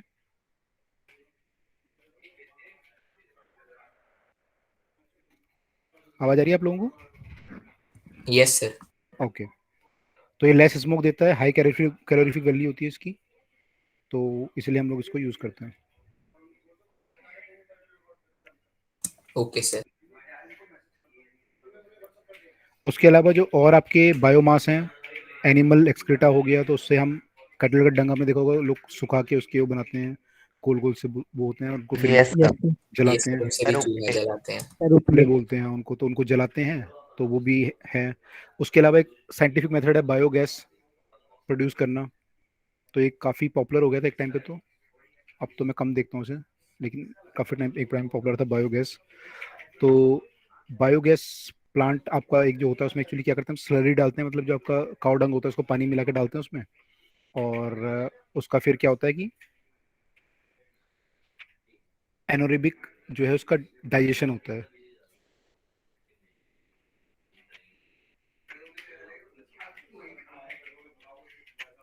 मतलब एनिमल एक्सक्रीटरी जो स्लरी बनती है,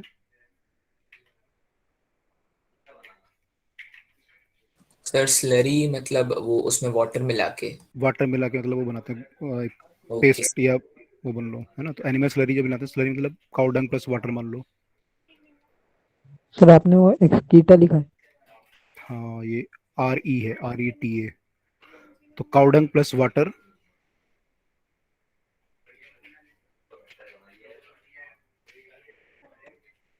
मिलाते हैं स्लरी। स्लरी को हम लोग जो है इसमें डालते हैं चैम्बर में, और वहाँ पे इसका डाइजेशन होता है इन एरोबिक और एनारोबिक जो होता है, डिपेंड करता है यहाँ पे। तो ऑक्सीजन फ्री अगर है हमारा तो एन एरोबिक हम बोलेंगे।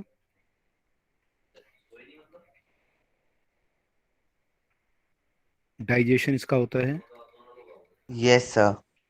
By bacteria. तो कुछ बैक्टीरिया होते हैं जो ये प्रोसेस को फास्ट करते हैं, और उससे आपको क्या मिलती है, बायोगैस मिलती है। बायोगैस जो होती है बेसिकली मीथेन होती है, मीथेन, CO2। बाकी CO2 होती है और अदर गैसेस होती हैं। तो 23% के करीब ये होती है, 2% के करीब ये होती है अदर गैसेस। जो आपको बायोगैस मिलती है, बायोगैस की क्योंकि कैलोरीफिक वो है, यूटिलिटी है, तो उसको हम यूज़ करते हैं। तो जो है कुकिंग वगैरह के लिए या बाकी चीज़ों के लिए we can use this thing. तो ये एक ऐसा वो बनाया गया था कि जो कि गांव में जो अवेलेबल चीज़ें हैं उन्हीं को यूज़ करके हम सोर्स ऑफ एनर्जी डेवलप कर पाएँ। तो वाज अ गुड इनोवेशन।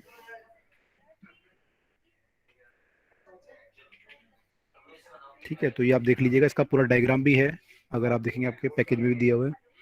और हमारे टाइम पे जब 10th क्लास थी तो ये जरूर आता था, बायोगैस वाला ये। तो हमारे टाइम पे ये बहुत सर इंपॉर्टेंट मतलब था। ये आपके टीचर कहते होंगे सर ओके रट सर। लो ये। हाँ, हमारे टीचर तो बोलते थे कि पढ़ लो, ये तो आएगा ही आएगा। सर फ्री का मार्क्स लूट लो। हाँ, एक्चुअली हमारे टाइम पे क्या था ना, हमारे टाइम पे जो आपकी साइंस है 10th क्लास की, तो हमारे में करंट इलेक्ट्रिसिटी तो 9th में था, और ये भी लेंस में सब 9th में थे। हमारे टाइम पे एक्चुअली एग्रीकल्चर वाला ज़्यादा था। 10th क्लास में एग्रीकल्चर था प्लस कार्बन कंपाउंड, और ये था ये आपके मेटलर्जी वाला चैप्टर है, तो वो था। लेकिन एग्रीकल्चर वाला था काफ़ी ज़्यादा पार्ट, तो उसमें काफ़ी ओके सारा सर। फसल को करना, सर लगा पेस्टिसाइड। था कि खान बनाने में बहुत वजन डाला गया था तब। एक्चुअली ये होता सर है ना, न्यूमेरिकल्स नहीं होते थे? न्यूमेरिकल थे, कम थे। तो एक्चुअली ये था ना, न्यूक्लियर फ्यूजन वगैरह के थे, फ्यूजन वगैरह वो तो थी। लेकिन एक्चुअली उस समय क्या था ना, देखो जैसे जैसे देश डेवलप होगा वैसे आपका कोर्स चेंज होगा। अभी आप लोग ये पढ़ रहे हो सकता है कुछ टाइम बाद आप 10th क्लास वालों को ये ना पढ़ाएं, उनको कंप्यूटर साइंस पढ़ाना शुरू कर दें। उनके मैंने टॉपिक आ जाए फिजिक्स में कि सेमीकंडक्टर क्या होता है, ये क्या होता है, वो क्या होता है। Yes yes sir sir. फिर हम वापस यस कर सर। लेंगे टेस्ट।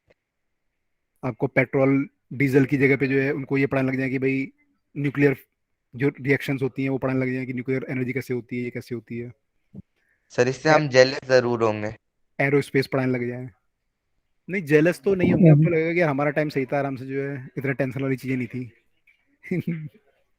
इजी इजी चीजें थी हमारे टाइम पे। Yes sir. Yes sir. तो टाइम के साथ वेरी सर करता है कोड। सर डिसएडवांटेज और एडवांटेजेस दोनों होती हैं। सर अम्मा के टाइम पे कोर्स ऐसे कम बताते हैं पर सर ऐसे टेबल याद करनी पड़ती थी सर, डेसिमल की भी 1.5 और उन सब की भी याद करनी पड़ती थी। वो तो होता ही है, जब कोर्स ज्यादा होगा तो फिर उस समय आपको इतना एक्सपेक्ट नहीं करेंगे आपसे कि आप सारी चीजें याद करो। Yes sir. सर तब कोर्स कम था तो सर पूछते थे अंदर का बिल्कुल जो बहुत डीप होता था। सर जैसे कोर्स बढ़ा तो अब ऊपर ब्रशअप वाला टाइम बस आ गया एक तरह से। बिल्कुल, डेफिनेटली। पहले काफी ज्यादा डेप्थ में पूछते थे हम लोगों का भी जो था, तो हमने पूरी जो अब हम मैं 12th वालों को पढ़ाता हूँ, हमने 10th क्लास में पढ़ ली थी कई सारी चीजें जो आपकी कैलकुलेशंस हैं। तो यस सर। उस पर डिपेंड करता है कि उस समय डेप्थ में था चीजें, फिर कम थी तो। ओके, नेक्स्ट हमारा सोलर एनर्जी है। तो सोलर एनर्जी आपको पता है कि हमें सन से मिलती है, और sun is a very ancient and good source of energy. तो सोलर एनर्जी हमारी, सन की जो एनर्जी हमारे अर्थ पे गिरती है पर यूनिट एरिया, यहाँ पे जो पर यूनिट एरिया जो एनर्जी गिरती है पर यूनिट टाइम, उसको हम बोलते हैं solar constant. Okay sir. Solar constant, और इसकी जो वैल्यू आती है अर्थ के लिए, जो वैल्यू आती है 36 किलोवाट पर मीटर स्क्वायर आती है। तो इतनी एनर्जी पर यूनिट एरिया गिर रही है। अगर वो एरिया परपेंडिकुलर टू दिस हो, सन रेडिएशन से परपेंडिकुलर हो, तो एनर्जी ज़्यादा गिरेगी, फुल गिरेगी। परपेंडिकुलर ना करो, आप थोड़ा टिल्ट कर दो तो कम गिरेगी।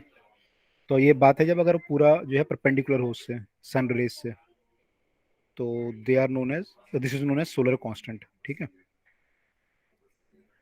और इसकी एडवांटेज और डिसएडवांटेज तो पता ही है आपको कि अवेलेबल है सब जगह, फ्री है, पॉल्यूशन फ्री है। डिसएडवांटेज ये होगी कि रात में यूज़ नहीं कर सकते, क्लाउडी डे में यूज़ नहीं यस कर सर। सकते, है ना, क्लाउडी डे में यूज़ नहीं कर सकते, वो सब है। तो ये आप पढ़ लेना, इसमें कोई ज़्यादा वो करने वाली बात नहीं है। फिर सोलर एनर्जी पे बेस्ड जो है कुछ डिवाइसेस हैं, जैसे कि सोलर कुकर है, सोलर हीटर है, वाटर सर हीटर। तब तो शायद एक्सपेरिमेंट भी कराते होंगे। 10th क्लास में? ये सर नहीं तो वरना खुद ही कर लेते होंगे सर, ये तो इजीली अवेलेबल होती हैं चीजें। 10th क्लास में हमारे थे, बायो के थे, फिजिक्स के भी थे, केमिस्ट्री के एक्सपेरिमेंट तो होते थे। अब नहीं होते क्या? सर सर हमारे स्कूल में तो होते हैं। किस में होते हैं? सर हमारे स्कूल में तो होते हैं सर। जैसे मैंने 2-3 दिन पहले ही वो वाला किया था, ओम्स लॉ वेरिफिकेशन वाला करवाया था। तो सर टीचर मैं ने तो एक खुद ही बार करता हूँ बताया और सर। उसके बाद फिर सर मैंने पूरी क्लास को करके दिखाया था। कैसे करते हैं आप लोग ओम्स लॉ वेरीफाई? सर वो वोल्ट मीटर और वो सब तो लगा दिया था, और सर रियोस्टैट की मदद से पहले मतलब पोटेंशियल चेंज कर रहे थे रेजिस्टेंस, फिक्स रेजिस्टेंस के अराउंड। तो सर मैं ओके। वो की कनेक्ट कर रहा था, और एक बंदा था वो वोल्ट मीटर की रीडिंग नोट कर रहा था, एक एम मीटर की। तो हमने 4-5 बार निकाला और फिर उसका सर हमें रेशियो करके देखा। सर ग्राफ प्लॉट हमारे किया स्कूल हुआ? में खुद ही करना यस पड़ता है। सर। अच्छा, तो आप लोग सर रिवर्स की तो रियोस्टेट देख लिया आपने कैसी होती है? ये यस सर। सर मेरे स्कूल में तो सर होती ही नहीं है सर, ना केमिस्ट्री ना बायो ना सर फिजिक्स, तो बहुत दूर की बात। सर बस लेके जाते सर, प्रैक्टिकल फाइल पढ़ा देते हैं उसमें से कुछ और फिर भेज देते हैं वापस, और वो भी सर 2 साल में एक बार लेके जाते हैं। सर खुद ही करना पड़ता है सारे एक्सपेरिमेंट वरना। तो कर लिया करो, पढ़ के करना करो, करना चाहिए लेकिन। कर लिए सर इसी वजह से। ठीक है। सर घर तो पे हैं सर साइंस के टीचर, सर उन्हीं के साथ कर लूंगा सर। सर घर पे वोल्ट मीटर एम मीटर थोड़ी रखते हैं। हाँ वो तो है, लैब में काफ़ी चीज़ें मिल जाती हैं आपको। सर साइंस के टीचर के घर हम्म, पे भी मिल जाती हैं। अच्छा। चलो ठीक है। तो सोलर, चलो हम आगे पढ़ते हुए इसको वो नहीं करते। सोलर एनर्जी हमारी जो, इससे कई सारी चीज़ें, आपने सोलर कुकर, सोलर हीटर, वो सब देखा होगा आप लोगों ने, तो इसको बताने की जरूरत तो नहीं है मेरे ख्याल से, तो अब पता ही सबको। Yes sir. वाटर हीटर जो छत पे लगते हैं, आपने देखा होगा कई जगह पे,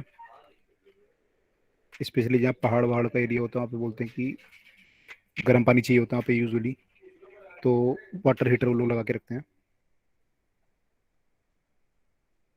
उसके अलावा सोलर सेल हैं आपके, वो सब हैं। तो अब जो है कॉमर्शियली भी हम लोग यूज़ करने लगे हैं इसको। कई जगह जो है पावर हाउस भी बन रहे हैं इसके, सोलर एनर्जी को वो करने के, मैंने इलेक्ट्रिसिटी में कन्वर्ट करने के। तो ये गुजरात में और राजस्थान में काफ़ी हुआ है काम। और आई थिंक सबसे बड़ा जो है एशिया का, शायद वो गुजरात में बना है, राजस्थान में कहीं बना है अभी। तो वो जो है पूरा एक सोलर, कई सारे जो है पैनल जोड़े गए हैं, और उन सोलर पैनल को जोड़ के पावर प्रोड्यूस की गई है।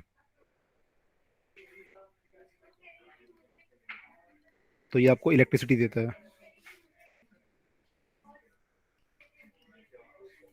ठीक है। तो ये आप पढ़ोगे, कुछ सेमीकंडक्टर होते हैं आपके जो कि सोलर सेंसिटिव होते हैं।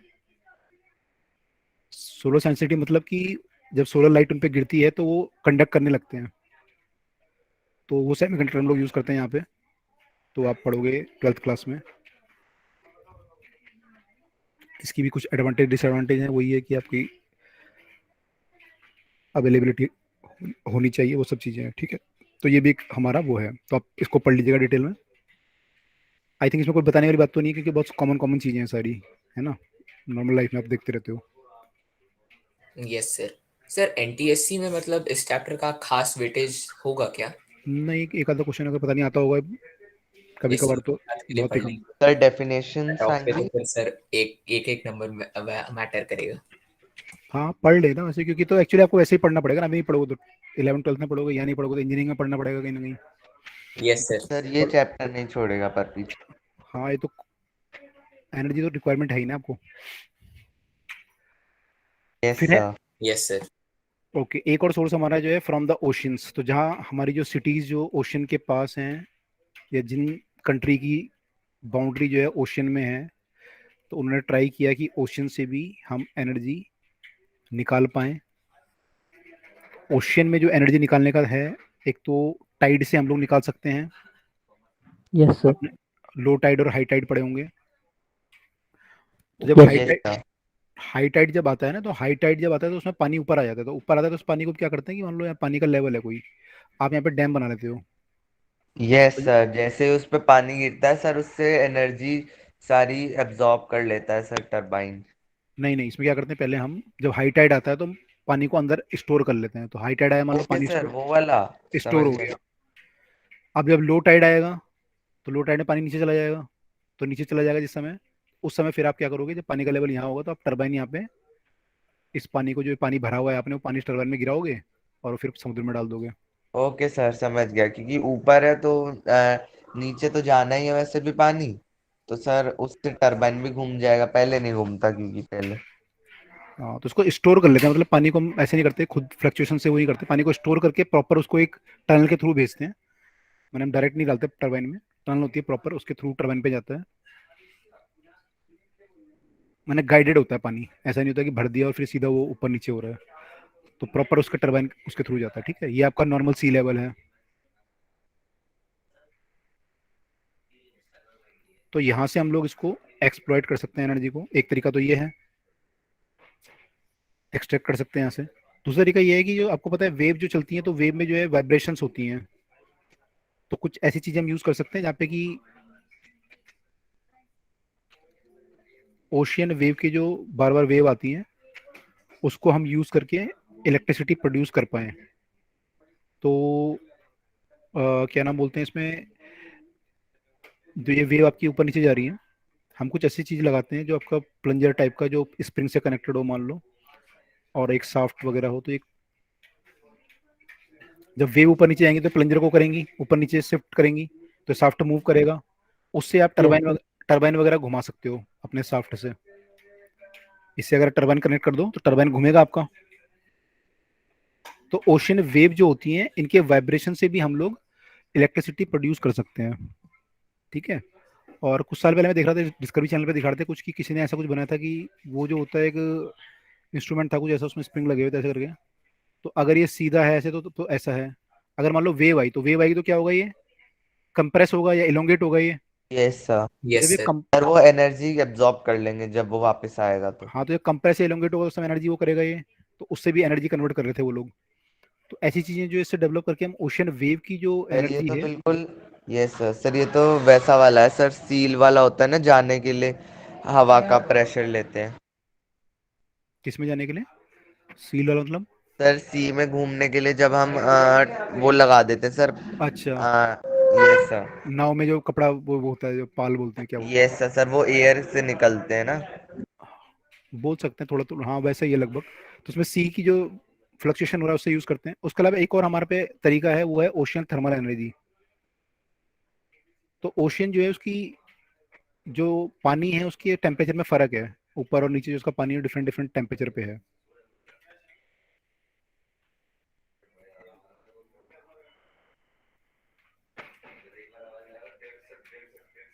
ठीक है, तो इसमें जो पानी है वो आपका जो है ठंडा, और मैंने ऊपर वाला पानी गर्म होता है, नीचे वाला ठंडा होता है, क्योंकि सनरे ऊपर गिरती है। तो उसमें टेम्परेचर में फर्क है। तो हम लोग क्या करते हैं, गर्म पानी लेते हैं। गर्म पानी लेके हम लोग क्या करते हैं, उससे अमोनिया गैस वगैरह को गर्म कर लेते हैं। जैसे अमोनिया होती है, आराम से गैस बन जाती है ना, तो लिक्विड अमोनिया लेते हैं, वो गैस बन जाएगी गर्म पानी लोगे तो। Yes sir. फिर वो क्या करेगी, गैस बनेगी तो प्रेशर लगाएगी। प्रेशर लगाएगी तो, क्योंकि भाई पानी कम जगह गिरता है, गैस ज़्यादा गिरता है, तो प्रेशर मारेगी वो। प्रेशर मारेगा तो टरबाइन घूमेगा आपका। तो टरबाइन यस घूमता सर। है। और फिर जो आपकी ये पानी होता है गर्म पानी, उसको हम ठंडे पानी में नीचे डाल देते हैं, मतलब ओशन में नीचे पाइप लगा के नीचे भेज देते हैं। फिर और गर्म पानी ले लेते हैं। तो इसका जो टेम्परेचर का डिफरेंस है ऊपर और नीचे वाले में, उसको यूज करके हम लोग इलेक्ट्रिसिटी प्रोड्यूस कर सकते हैं। तो ये आपके पैकेज में दिया हुआ है, इसको भी आप एक बार देख लीजिएगा, ओशियल थर्मल एनर्जी। तो क्लियर हुए तीनों तरीके, ये टाइड वाला, ओशन वेव और ocean thermal energy. Yes yes sir. Okay. Same जो है आपका अर्थ की एनर्जी में होता है जियो थर्मल एनर्जी। तो जियो में भी जो अर्थ में आपको पता है नीचे जो है गर्म वो है, कई जगह जो है गर्म पानी निकलता है। गीजर बोलते हैं जिसे, आप लोगों ने पढ़ा होगा, यूएसए वगैरह में काफ़ी है, कनाडा में शायद। तो एक गीजर जो गर्म पानी के सोर्स हैं, तो गर्म पानी से भाप भाप निकलती है, स्टीम निकलती है। तो जो स्टीम निकलती है वहां से, इनको हॉट स्पॉट बोलते हैं, यहाँ से जो स्टीम निकलती है उसको हम यूज कर सकते हैं टरबाइन घुमाने में। Yes sir. क्या हो गया, हैंग हो गया? नहीं, ठीक है। तो ये हॉट स्पॉट जो होते हैं इनको गीजर भी बोलते हैं। गीजर नाम यहीं से आया है जो आप घर में यूज करते हो अब। Yes sir. तो हॉट स्पॉट जो होता है उससे स्टीम निकलता है, स्टीम से हम टरबाइन,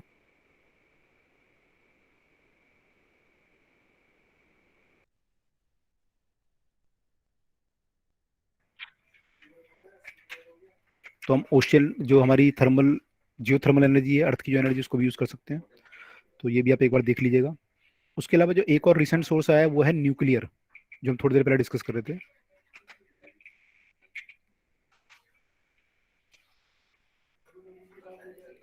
तो वो है न्यूक्लियर एनर्जी। तो न्यूक्लियर एनर्जी में दो तरीके से हम यूज करते हैं, फिजन और फ्यूजन। तो फ्यूजन मतलब होता है छोटे जो एटम्स होते हैं उनका जुड़ना, और फिजन मतलब होता है बड़े एटम का टूटना। ठीक है, तो फिजन मतलब होता है कि बड़े का टूटना, जैसे यूरेनियम वगैरह आपके होते हैं तो उनका फिजन होता है।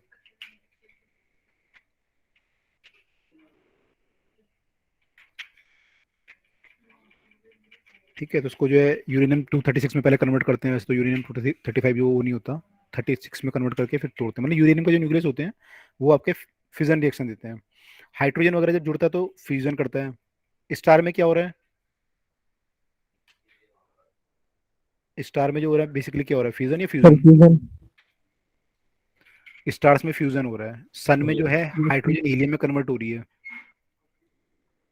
तो ये फ्यूजन है। और कहाँ पे होता है ये हाइड्रोजन बॉम्ब जो हम लोग डिजाइन कर रहे हैं, कई कंट्री ट्राई कर रही है। तो हाइड्रोजन बॉम्ब जो होता है आपका,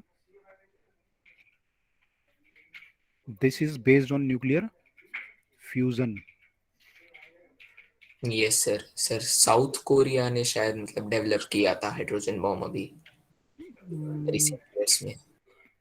नो आइडियस। हाइड साउथ कोरिया ने तो नहीं किया होगा, नॉर्थ कोरिया बोल रहे हो, आपके साउथ कोरिया बोल रहे हो? नहीं सर, साउथ कोरिया बोल रहा हूँ सर। सर मैंने सुना था सर, मतलब अच्छा, वही कि जो न्यूक्लियर से भी ज्यादा पावरफुल है। सर उन्होंने मतलब एक एक्सपेरिमेंट उनका सक्सेसफुल गया था। ओके। हाइड्रोजन हाँ होता तो है सर ज्यादा। चाइना बता रहा सर उसने सन डेवलप किया है, एक मिनिएचर। आ, वो भी यही है, आर्टिफिशियल सन जो बोल रहे हैं, वो भी एक्चुअली ये बनाना चाह रहे हैं, कंट्रोल्ड करना चाह रहे हैं इस रिएक्शन को ना। जो फ्यूजन रिएक्शन है वो कंट्रोल्ड नहीं होती, बहुत अनकंट्रोल्ड होती है ये। Yes sir. तो अब तक हम फ्यूजन को तो कंट्रोल कर पाए हैं, फ्यूजन को नहीं कर पाए। तो फ्यूजन आपकी दो तरह से हो सकती है एक्चुअली, कंट्रोल्ड और अनकंट्रोल्ड। तो कंट्रोल्ड कहाँ यूज करते हैं हम लोग, और अनकंट्रोल्ड कहाँ करते हैं? सर कंट्रोल तो न्यूक्लियर रिएक्टर्स में यूज कर सकते हैं जहाँ पे इलेक्ट्रिसिटी जनरेशन के लिए यूज कर रहे हैं। इसकी स्पेलिंग देख लें, गलत हो गया। यस, तो कंट्रोल जो होता है वो न्यूक्लियर रिएक्टर में यूज करते हैं हम लोग, और अनकंट्रोल्ड जो होती है वो हम यूज करते हैं न्यूक्लियर बॉम्ब्स में। जो जैसे हिरोशिमा नागासाकी में जो ब्लास्ट हुआ था, yes sir. That was a nuclear blast, nuclear attack.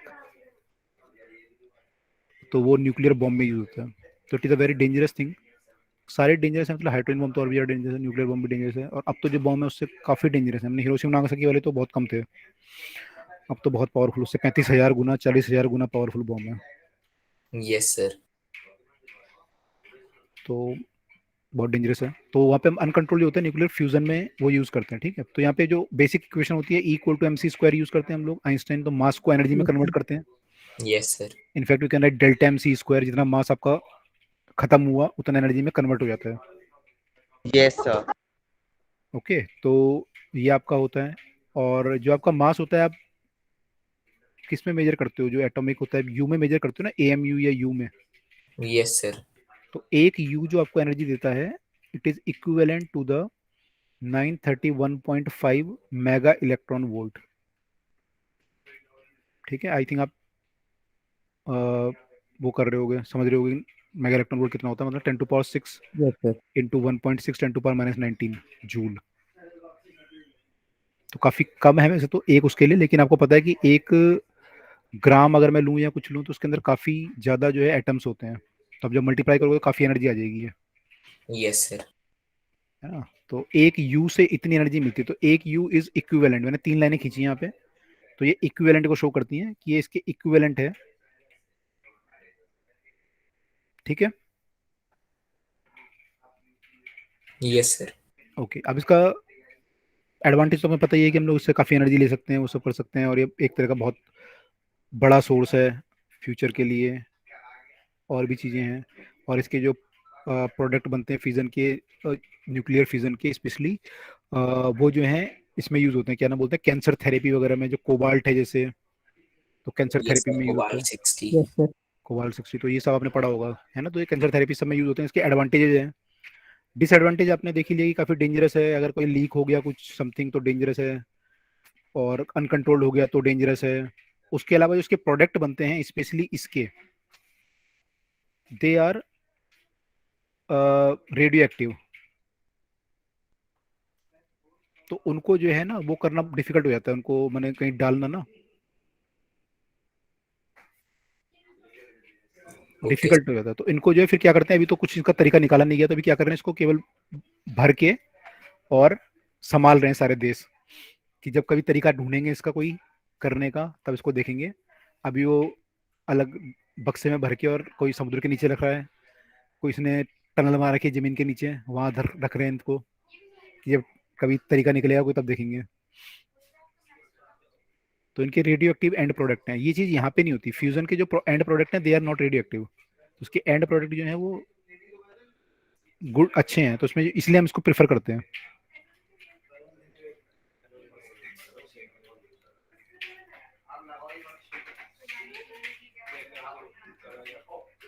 इसलिए, लेकिन इसकी प्रॉब्लम ये है, कंट्रोल नहीं है ये अभी तक, तो अगर ये कंट्रोल्ड एक बार हो गई तो ये काफ़ी अच्छा एक सोर्स ऑफ एनर्जी बन सकती है फ्यूचर के लिए, यस सर। है ना। और हाइड्रोजन तो बड़ा आसान है, H2O पानी है, उसका इलेक्ट्रोलिसिस करोगे तो हाइड्रोजन मिल जाती है आपको, ऑक्सीजन मिल जाती है। Yes yes. सर। तो अगर ऐसा हम कुछ कर पाए तो पानी तो बहुत ज़्यादा अवेलेबल है, तो पानी से अगर आप करोगे तो, और एनर्जी से बहुत मिलती है, थोड़ा सा हाइड्रोजन से बहुत एनर्जी मिल जाएगी, तो एक बहुत अच्छा सोर्स हो सकता है, बट अभी तक जो है कंट्रोल नहीं है। Okay, clear. Yes sir. ठीक है, उसके अलावा ग्रीन हाउस इफेक्ट आप लोगों ने पढ़ा होगा आई थिंक एसएसटी में। यस सर, जो वार्मिंग वाला इफेक्ट होता है। सन का जो रेडिएशन आते हैं, तो जब वो आते हैं तो उसके बाद जब बाहर निकलते हैं उनकी तो वेवलेंथ जो होती है ऐसी हो जाती है कि ये ट्रैप हो जाते हैं हमारे एटमॉस्फेयर में, यस सर। निकल नहीं पाते, तो उससे क्या होता है, गर्मी हो जाती है बहुत ज़्यादा, तो उसको बोलते हैं ग्रीन हाउस इफेक्ट। तो ये जो आप, इसका जो फायदा हम लोग, आपने देखा नुकसान तो ये, जैसे कार आप रखते हो कभी तो कार गर्म हो जाती है आपकी धूप में रखे हुए काफ़ी ज़्यादा, यस सर, फिर बैठना मुश्किल हो जाता है। इनफैक्ट जो बाहर से भी ज़्यादा गर्म होती है, तो बाहर अब आप बोलोगे भाई कि धूप तो बाहर ही पड़ रही है, अंदर भी वहाँ ही पड़ रही है, तो अंदर गर्म क्यों हो गया ज़्यादा, तो सर बिकॉज ऑफ, क्योंकि अंदर वाली डिसिपेट नहीं हो रही ना, क्योंकि बाहर वो वाली बाहर तो निकल नहीं रेडिएट पा हो रही, रही हाँ है। आ तो ज़्यादा रही है निकल कम रही है, तो ग्रीन हाउस इफेक्ट हो गया वहाँ पे, है ना। तो ऐसा होता है, तो उसका नुकसान है वहाँ पे। और ऐसा कई बार केस भी आया कि कई अभी कुछ दिन पहले भी आता है, किसी कपल ने अपने बच्चे को छोड़ दिया कार में और वो गर्मी से जो है वो हो गया, डेथ हो गई उसकी, या बेहोश हो गया कुछ। तो ऐसा कभी भी जब कार आप छोड़ के जाते हो कोई भी लोग पार्किंग में समथिंग, तो कभी छोटे बच्चों को छोड़ना नहीं चाहिए वहाँ पे, शायद डॉग की हो गई थी किसी की, या बच्चे की, ऐसे कुछ हो गया था। तो ऐसे केस आते रहते हैं, तो ये आप ध्यान रखें कि ऐसा कोई होता है गर्मी में कभी भी कार को ऐसे पार्क नहीं करना चाहिए, बच्चे को नहीं छोड़ना चाहिए, मतलब छोटे। और इसका फ़ायदा ये होता है कि जो पहाड़ वाले जो आपके एरिया, यहाँ पे ठंड ज़्यादा पड़ती है, तो वहाँ पे सब्जियां उगाना, फल उगाना डिफिकल्ट होता है, तो वहाँ पे हम ग्रीन हाउस इफेक्ट का यूज़ करते हैं। वहाँ पे ऊपर आपने देखा होगा कि वो लोग ग्रीन हाउस टाइप का बनाते हैं और उसके नीचे सब्जियां उगाते हैं, फिर यहाँ पे वो बना के ना, यस ऐसे सर। इसमें सब्जियां उगाते हैं, देखा है आपने वो, कई बार फोटो भी आती है। Yes sir. Yes sir. तो ये इसका फायदा है कि आप इसका फायदा उठाते हो, तो एक ग्रीन हाउस इफेक्ट है।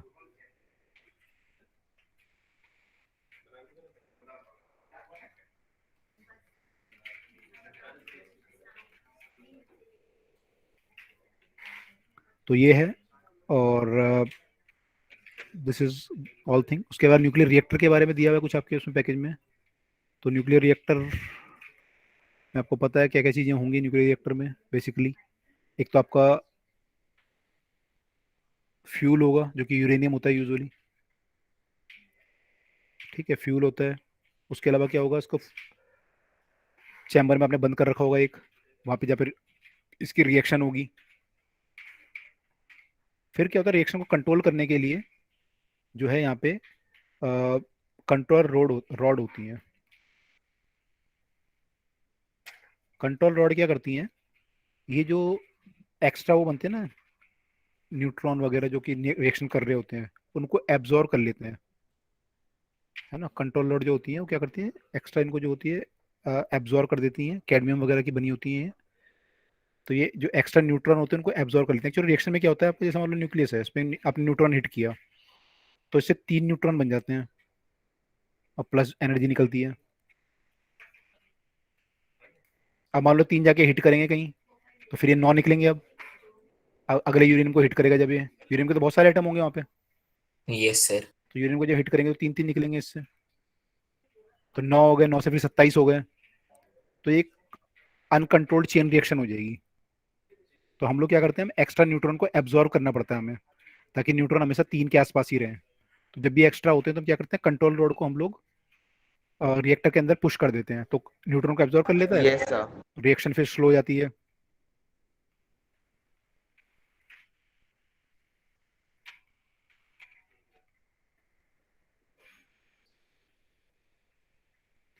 तो इसका फंक्शन होता है, ठीक है।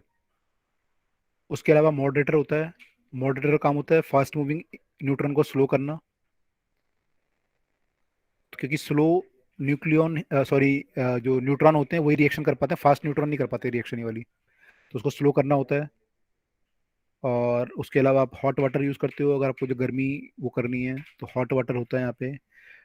फिर हॉट वाटर से आप उसको भेजोगे कहीं पे, फिर उसकी स्टीम बनेगी हॉट वाटर की। कूलेंट भी यूज़ करते हैं, यहाँ पे लिखा नहीं है आपके पैकेज में, लेकिन कूलेंट होता है। कूलेंट मतलब उसको ठंडा करने के लिए एक्चुअली कूलेंट जाता है पहले, जैसे रिएक्टर होता है ना, तो रिएक्टर में से कूलेंट को पास करते हैं। लिक्विड सोडियम यूज़ करते हैं यूजुअली। तो कूलेंट यहाँ से गया मान लो, तो जब यहाँ से जाएगा तो क्या होगा, गर्म हो जाएगा। तो जब गर्म होके आएगा, मान लो आपने यहाँ से इन किया और यहाँ से आउट लिया, तो गर्म होके जब ये आएगा तो पानी से पास कराते हैं। तो पानी से जब पास कराते हैं इसे, तो पानी को स्टीम बनाया जाता है। पानी से ये तो चला गया यहाँ पे पाइप इसका, और ये पानी जो स्टीम बन गया उसकी स्टीम को हम यूज़ करके टरबाइन घुमाते हैं फिर। तो कूलेंट भी जो है यूज़ होता है यहाँ पे। Okay sir. सर तो मतलब कूलेंट एक तरह से मेन की तरह हम कह सकते हैं। हाँ, जो एनर्जी मतलब न्यूक्लियर की कोर से और बाहर लेके आता है, वो कूलेंट ओके होता है सर। यूजुअली, है ना। तो फिर उसको पानी के उससे पास करके फिर करते हैं, तो ये भी है। तो ये इसके बेसिक बेसिक जो है कंपोनेंट्स हैं न्यूक्लियर रिएक्टर के। तो this was all about this thing. तो आपने बाकी इसमें हमने करा रखा है सारा, जो एनर्जी कैलकुलेशन वगैरह हमने पावर की कैलकुलेशन करी हुई है ऑलरेडी, तो कोई नई चीज़ नहीं है इसमें। तो this was all about this chapter. तो आई थिंक आप लोग एक बार गो थ्रू कर लीजिएगा इसको, और यहाँ पे हम लोगों यस ने, सर, मॉड्यूल से भी कर लेंगे। हाँ मैंने मॉड्यूल से लिए हैं सारी चीज़ें जो भी आपको बताई हैं, तो आप भी एक बार गो थ्रू कर लेना। Yes sir.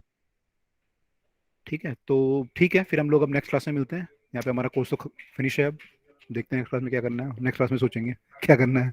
Okay sir. Sir sir previous year ठीक है, पेपर थे। हाँ कुछ क्वेश्चंस कर लेंगे बिल्कुल। Yes Arnab. Yes sir. Sir एक तो मुझे एक एनटीएससी क्वेश्चन में डाउट था। बोलो। कि सर एक स्प्रिंग बैलेंस है, और हम्म। सर उससे मतलब पहले एक कंटेनर है जो उसमें वाटर फुल है और उसको वेइंग मशीन पे रखा है सच अच्छा, ये कि दैट। वेट कितना चेंज होगा वाला क्वेश्चन है, रीडिंग क्या आएगी ऐसा वाला। Yes sir. अच्छा, मान सर लो तो कि हम्म सर उसमें जो कंटेनर है उसमें पानी डाला है और उसको वेइंग मशीन पे रखा है, तब उसका वेट 0 है। हम्म हम्म हम्म, और सर फिर उसमें ऊपर से एक ब्लॉक डाला है जिसपे मतलब उस ब्लॉक का एक्चुअल वेट 800 ग्राम है, और डालने के बाद उसको हम्म, पानी में वो फिर 300 ग्राम हो गया। हम्म। तो सर वो नीचे रीडिंग पूछ रहा है कि नीचे वाले की क्या रीडिंग आएगी। तो सर इसमें मुझे ये समझ नहीं आ रहा कि फोर्स ऑफ बायंसी जो लगेगी वो नीचे रीडिंग कैसे आ सकती है। वो इसलिए आएगी कि जैसे बॉयंसी फोर्स कैसे लगेगा, मतलब पानी ने ब्लॉक पे लगाया, यस सर। कितना 500 लगेगा यहाँ पे, 800 minus three yes hundred sir. तो इसका रिएक्शन भी लगेगा ना, फिर ब्लॉक भी पानी पे लगाएगा ना। Okay sir. अच्छा sir, block, action reaction pair की तरह बन गया ये। बिल्कुल एक्शन रिएक्शन होगा, तो ब्लॉक पानी पे लगाएगा, पानी फिर उसके बेस पे लगाएगा, फिर वो मशीन में रीडिंग आ जाएगी। Okay sir. सर इक्विलिब्रियम में रहेगा। हाँ इक्विलिब्रियम, तो वो कह ही रहे हैं कि स्प्रिंग बैलेंस से एक्चुअली ना टांगा ना ऐसे, यस सर। Yes sir. तो इक्विलिब्रियम तो खैर हो गई उसका। सर स्प्रिंग टेंशन भी तो होगी इधर। हाँ लेकिन वो कह रहे हैं कि जब फ्लोट करेगा तो रीडिंग जो आ रही है ना, एक्चुअली ये बोल रहे हैं रीडिंग 300 ग्राम आ रही है, स्विंग रीडिंग ही होगी, यस सर, वो तो उसकी टेंशन की रीडिंग है। वो इसी की रीडिंग होगी 300 ग्राम, तो बाकी यस 500 ग्राम इसका वो होगा बॉयंसी। Okay sir. सर मुझे लग रहा था कि मतलब इसमें जैसे ब्लॉक को हमने लोअर किया तो ब्लॉक का जो वेट बचेगा सर वो फिर हो जाएगा। नहीं बचेगा नहीं, तो नेट जीरो आएगा कि ये रुका हुआ है, तो यानी बॉयंसी प्लस जो स्प्रिंग का फोर्स लग रहा है के एक्स, वो इसके वेट के बराबर है ना। अब आप कह रहे हो बॉयंसी इसमें के एक्स जो लग रहा है फोर्स रीडिंग 300 आ रही है, एम जी इसका 800 था, मान लो 800 इंटू जी, जब बॉयंसी आएगा वो 500 जी आएगा, तो ये बैलेंस है, इसके अलावा यस कोई सर। फोर्स नहीं है। Yes sir. ठीक है, तो इसी का बस वो रिएक्शन लग रहा है, इसका जो है ना वो रिएक्शन नीचे काम करेगा। Okay sir. और सर एक और था सर, सेंटर ऑफ बायंसी से रिलेटेड क्वेश्चन क्या कि था? एक बॉडी है उसको वाटर में फ्लोट करा रहे हैं, तो हम्म उसके सेंटर ऑफ ग्रेविटी और सेंटर ऑफ बायंसी में पूछा था कि कौन किसके ऊपर या किसके नीचे होगा, तो सर ये समझ नहीं आया था। वो तो कुछ भी हो सकता है, डिपेंड करता है। उन्होंने ये भी दिया था कि मतलब स्टेबल है वो बॉडी। स्टेबल होगी तो देखो क्या होता है, देखो दो चीजें होती है, centre of buoyancy, centre of gravity. मान लो ये सेंटर ऑफ बायंसी है सपोज, ये मान लो सेंटर ऑफ ग्रेविटी है, और सेंटर ऑफ बायंसी इसके नीचे सपोज, तो मतलब बाइंड फोर्स जो एक्ट करेगा वो यहाँ पे एक्ट करेगा, सारा का सारा यहाँ पे ले सकते हैं हम लोग, और gravity force M G force यहाँ पे ले सकते हैं, इसका मतलब ये हुआ। Yes sir. अब मान लो बॉडी को टिल्ट कर दूं, तो सेंटर ऑफ ग्रेविटी यहाँ पे है मान लो, और बॉयंसी यहाँ पे, तो ग्रेविटी फोर्स ये M G, sorry M G ऐसे होगा, और बॉयंसी ऐसे होगा, यस सर। तो ये बॉडी इक्विलिब्रियम में आएगी या नहीं आएगी अब दोबारा, या और टिल्ट करेगी? अगर ऐसा एम जी नीचे हुआ और बॉयंसी ऐसे हुआ, तो ये इसका टॉर्क क्लॉकवाइज लगेगा एंटी क्लॉकवाइज लग रहा है इस पर टॉर्क अब? सर ये समझ नहीं आया। दो केस ले लेते हैं, चलो मान लो ये उल्टा केस होता कि एम जी मैंने बॉयंसी यहाँ होता और एम जी यहाँ होता, आपने बॉडी को किधर को रोटेट किया, आपने ऐसे टिल्ट किया है ना, तो ये केस आया आपका, ये पानी में डूबा हुआ है, मान लो पानी में डूबा हुआ है, और ये ऐसा केस आ गया सपोज कि सेंटर ऑफ बॉयंसी यहाँ पे और एम जी यहाँ पे है। तो इसमें से कौन सी ऐसी दोनों केस हैं, कौन सा केस ऐसा है जो बॉडी को दोबारा अपनी पोजीशन में रिस्टोर करने की कोशिश करेगा, दोबारा इसको वर्टिकल करने की कोशिश करेगा, कौन से केस में ऐसा होगा इन दोनों में से?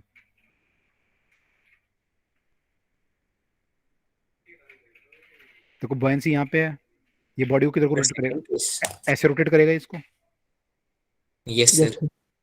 तो ये बॉडी को स्टेबल कर दोबारा अपनी जगह पे लाने की कोशिश कर रहा है, और खराब कर रहा है इसकी पोजीशन, अपनी जगह पे ला रहा है ये। यस। यस अच्छा यहाँ पे देखो एम जी यहाँ पे है, तो ये बॉडी को क्या करेगा, अपनी जगह पे लाएगा और टिल्ट करेगा इसे, सर ऑल्ट और टिल्ट करेगा। और टिल्ट करेगा, तो यानी स्टेबल है, अगर आप थोड़ा सा टिल्ट करोगे खुद ही टिल्ट होती जाएगी, खुद ही नीचे गिर जाएगी। Yes sir.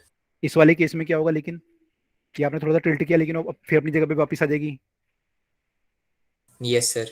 तो यहाँ पे क्या होगा कि बॉयंसी जो है इसको अपनी जगह पे दोबारा टिल्ट वापस घुमाएगी ऐसे, तो अगर आप इसे इधर को टिल्ट करोगे तो बॉयंसी जो भी इसका टॉर्क लगेगा एम जी और बॉयंसी का जो कपल लगेगा वो ऐसे लगेगा इसको बैलेंस करने के लिए, और अगर आप ऐसे घुमाओगे तो उसका कपल ऐसे लगेगा, सॉरी, अगर आप इधर को घुमाओगे इसे तो उसका कपल जो है इधर को लगेगा, तो ये बॉडी को दोबारा अपनी जगह पे लाने की कोशिश करेंगे फोर्स इस केस में। ठीक है यस सर। भाई, आपने समझ गए ना, मतलब पहले क्या होगा, पहले तो ऐसे होगा, ये सेंटर ऑफ ये एम जी है, एम जी यहाँ लग रहा है, बॉयंसी यहाँ लग रही है, अभी तो कोई प्रॉब्लम नहीं है हमें, यस सर। एक ही लाइन में लग रहे हैं दोनों। लेकिन अगर थोड़ा सा टिल्ट हो गया तो इनकी लाइन अलग हो जाएगी, बॉयंसी की यहाँ आ गई मान लो और एम जी की यहाँ आ गई, यस सर। तो अब ये इसको अपनी जगह पे लाने की कोशिश करेगा वापस दोबारा, जो बॉयंसी फोर्स होगा। अगर आप टॉर्क वगैरह लोगे इन दोनों का कपल किधर को लगेगा इसका भी, आपका ऐसा फोर्स है, इसका कपल कैसा होगा, ऐसा कपल बनेगा ना इसका, यस सर। तो ये अपनी जगह पे लाने की कोशिश करेगा इसको। Yes sir. अगर आप एक धागे को ऐसे मैंने लकड़ी को ऐसे बांध के ऐसे खींचो तो क्या होगा, ऐसे होने की कोशिश होगी ना लकड़ी, यस यस सर। तो ये अपनी जगह पे दोबारा आ जाएगी। लेकिन मान लो उल्टा केस हो जाए कि आपने ऐसे करा और इस पे फोर्स जो है ऐसे लग रहा है, कि भाई इस पे जो है एम जी यहाँ लग रहा है, सॉरी एम जी ऊपर है इसका, और पॉइंट और बॉयंसी वाला नीचे है, तो फिर क्या होगा, कपल वो और एंटी क्लॉकवाइज लगने लग जाएगा। अगर मान लो इसका एम जी पॉइंट, ये सेंटर ऑफ यस ग्रेविटी ऊपर सर। होता और बॉयंसी नीचे होता, अब कैसा कपल लगेगा इस पे, ऐसा कपल लगेगा। और यस सर। तो ये क्या करेगा बॉडी को, और एंटी क्लॉकवाइज, अब तो एंटी क्लॉकवाइज किया था आपने, ये कपल भी एंटी क्लॉकवाइज करेगा, और तो ये खुद बॉडी घूमती जाएगी एंटी क्लॉकवाइज खुद ही। Yes sir. तो फिर तो ये पूरी रोटेट हो जाएगी ना पूरी। तो यस यानी सर। ये स्टेबल नहीं है आपका बॉडी, लेकिन ये बॉडी स्टेबल है, क्योंकि इसमें ओके सर। बॉयंसी जो है, बॉयंसी और एमजी का कपल उसे दोबारा अपनी पोजीशन पर रिस्टोर कर देगा।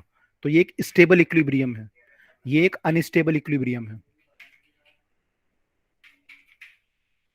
तो centre of okay sir. Buoyancy हमारे इसमें ऊपर होगा, तब ऐसा केस हो सकता है। ठीक है। Okay sir. सर तो मतलब स्टेबिलिटी के लिए सेंटर ऑफ बुoyancy को सेंटर ऑफ ग्रेविटी से ऊपर होना होगा। ऊपर होना पड़ेगा, तब वो स्टेबल केस बनेगा। Okay sir. मैंने अब देख लें, एक बार निकाले खुद ही पता चल जाएगा आपको। Okay sir. तो डिपेंड करता है, मैंने बॉडी पूरी फ्लोट कर रही है, आधी फ्लोट कर रही है, देखना एक बार केस क्या था, क्वेश्चन क्या था, तो आपको क्लियर हो जाएगा, एक बार ट्राई करना। Okay sir. चलिए, और कोई डाउट किसी को? नो? चलिए, तो ठीक है, फिर क्लास को एंड करते हैं, और good evening sir, thank you sir, bye sir. Bye all of you. Thank you sir. Good evening sir. Thank you sir, good good evening and bye.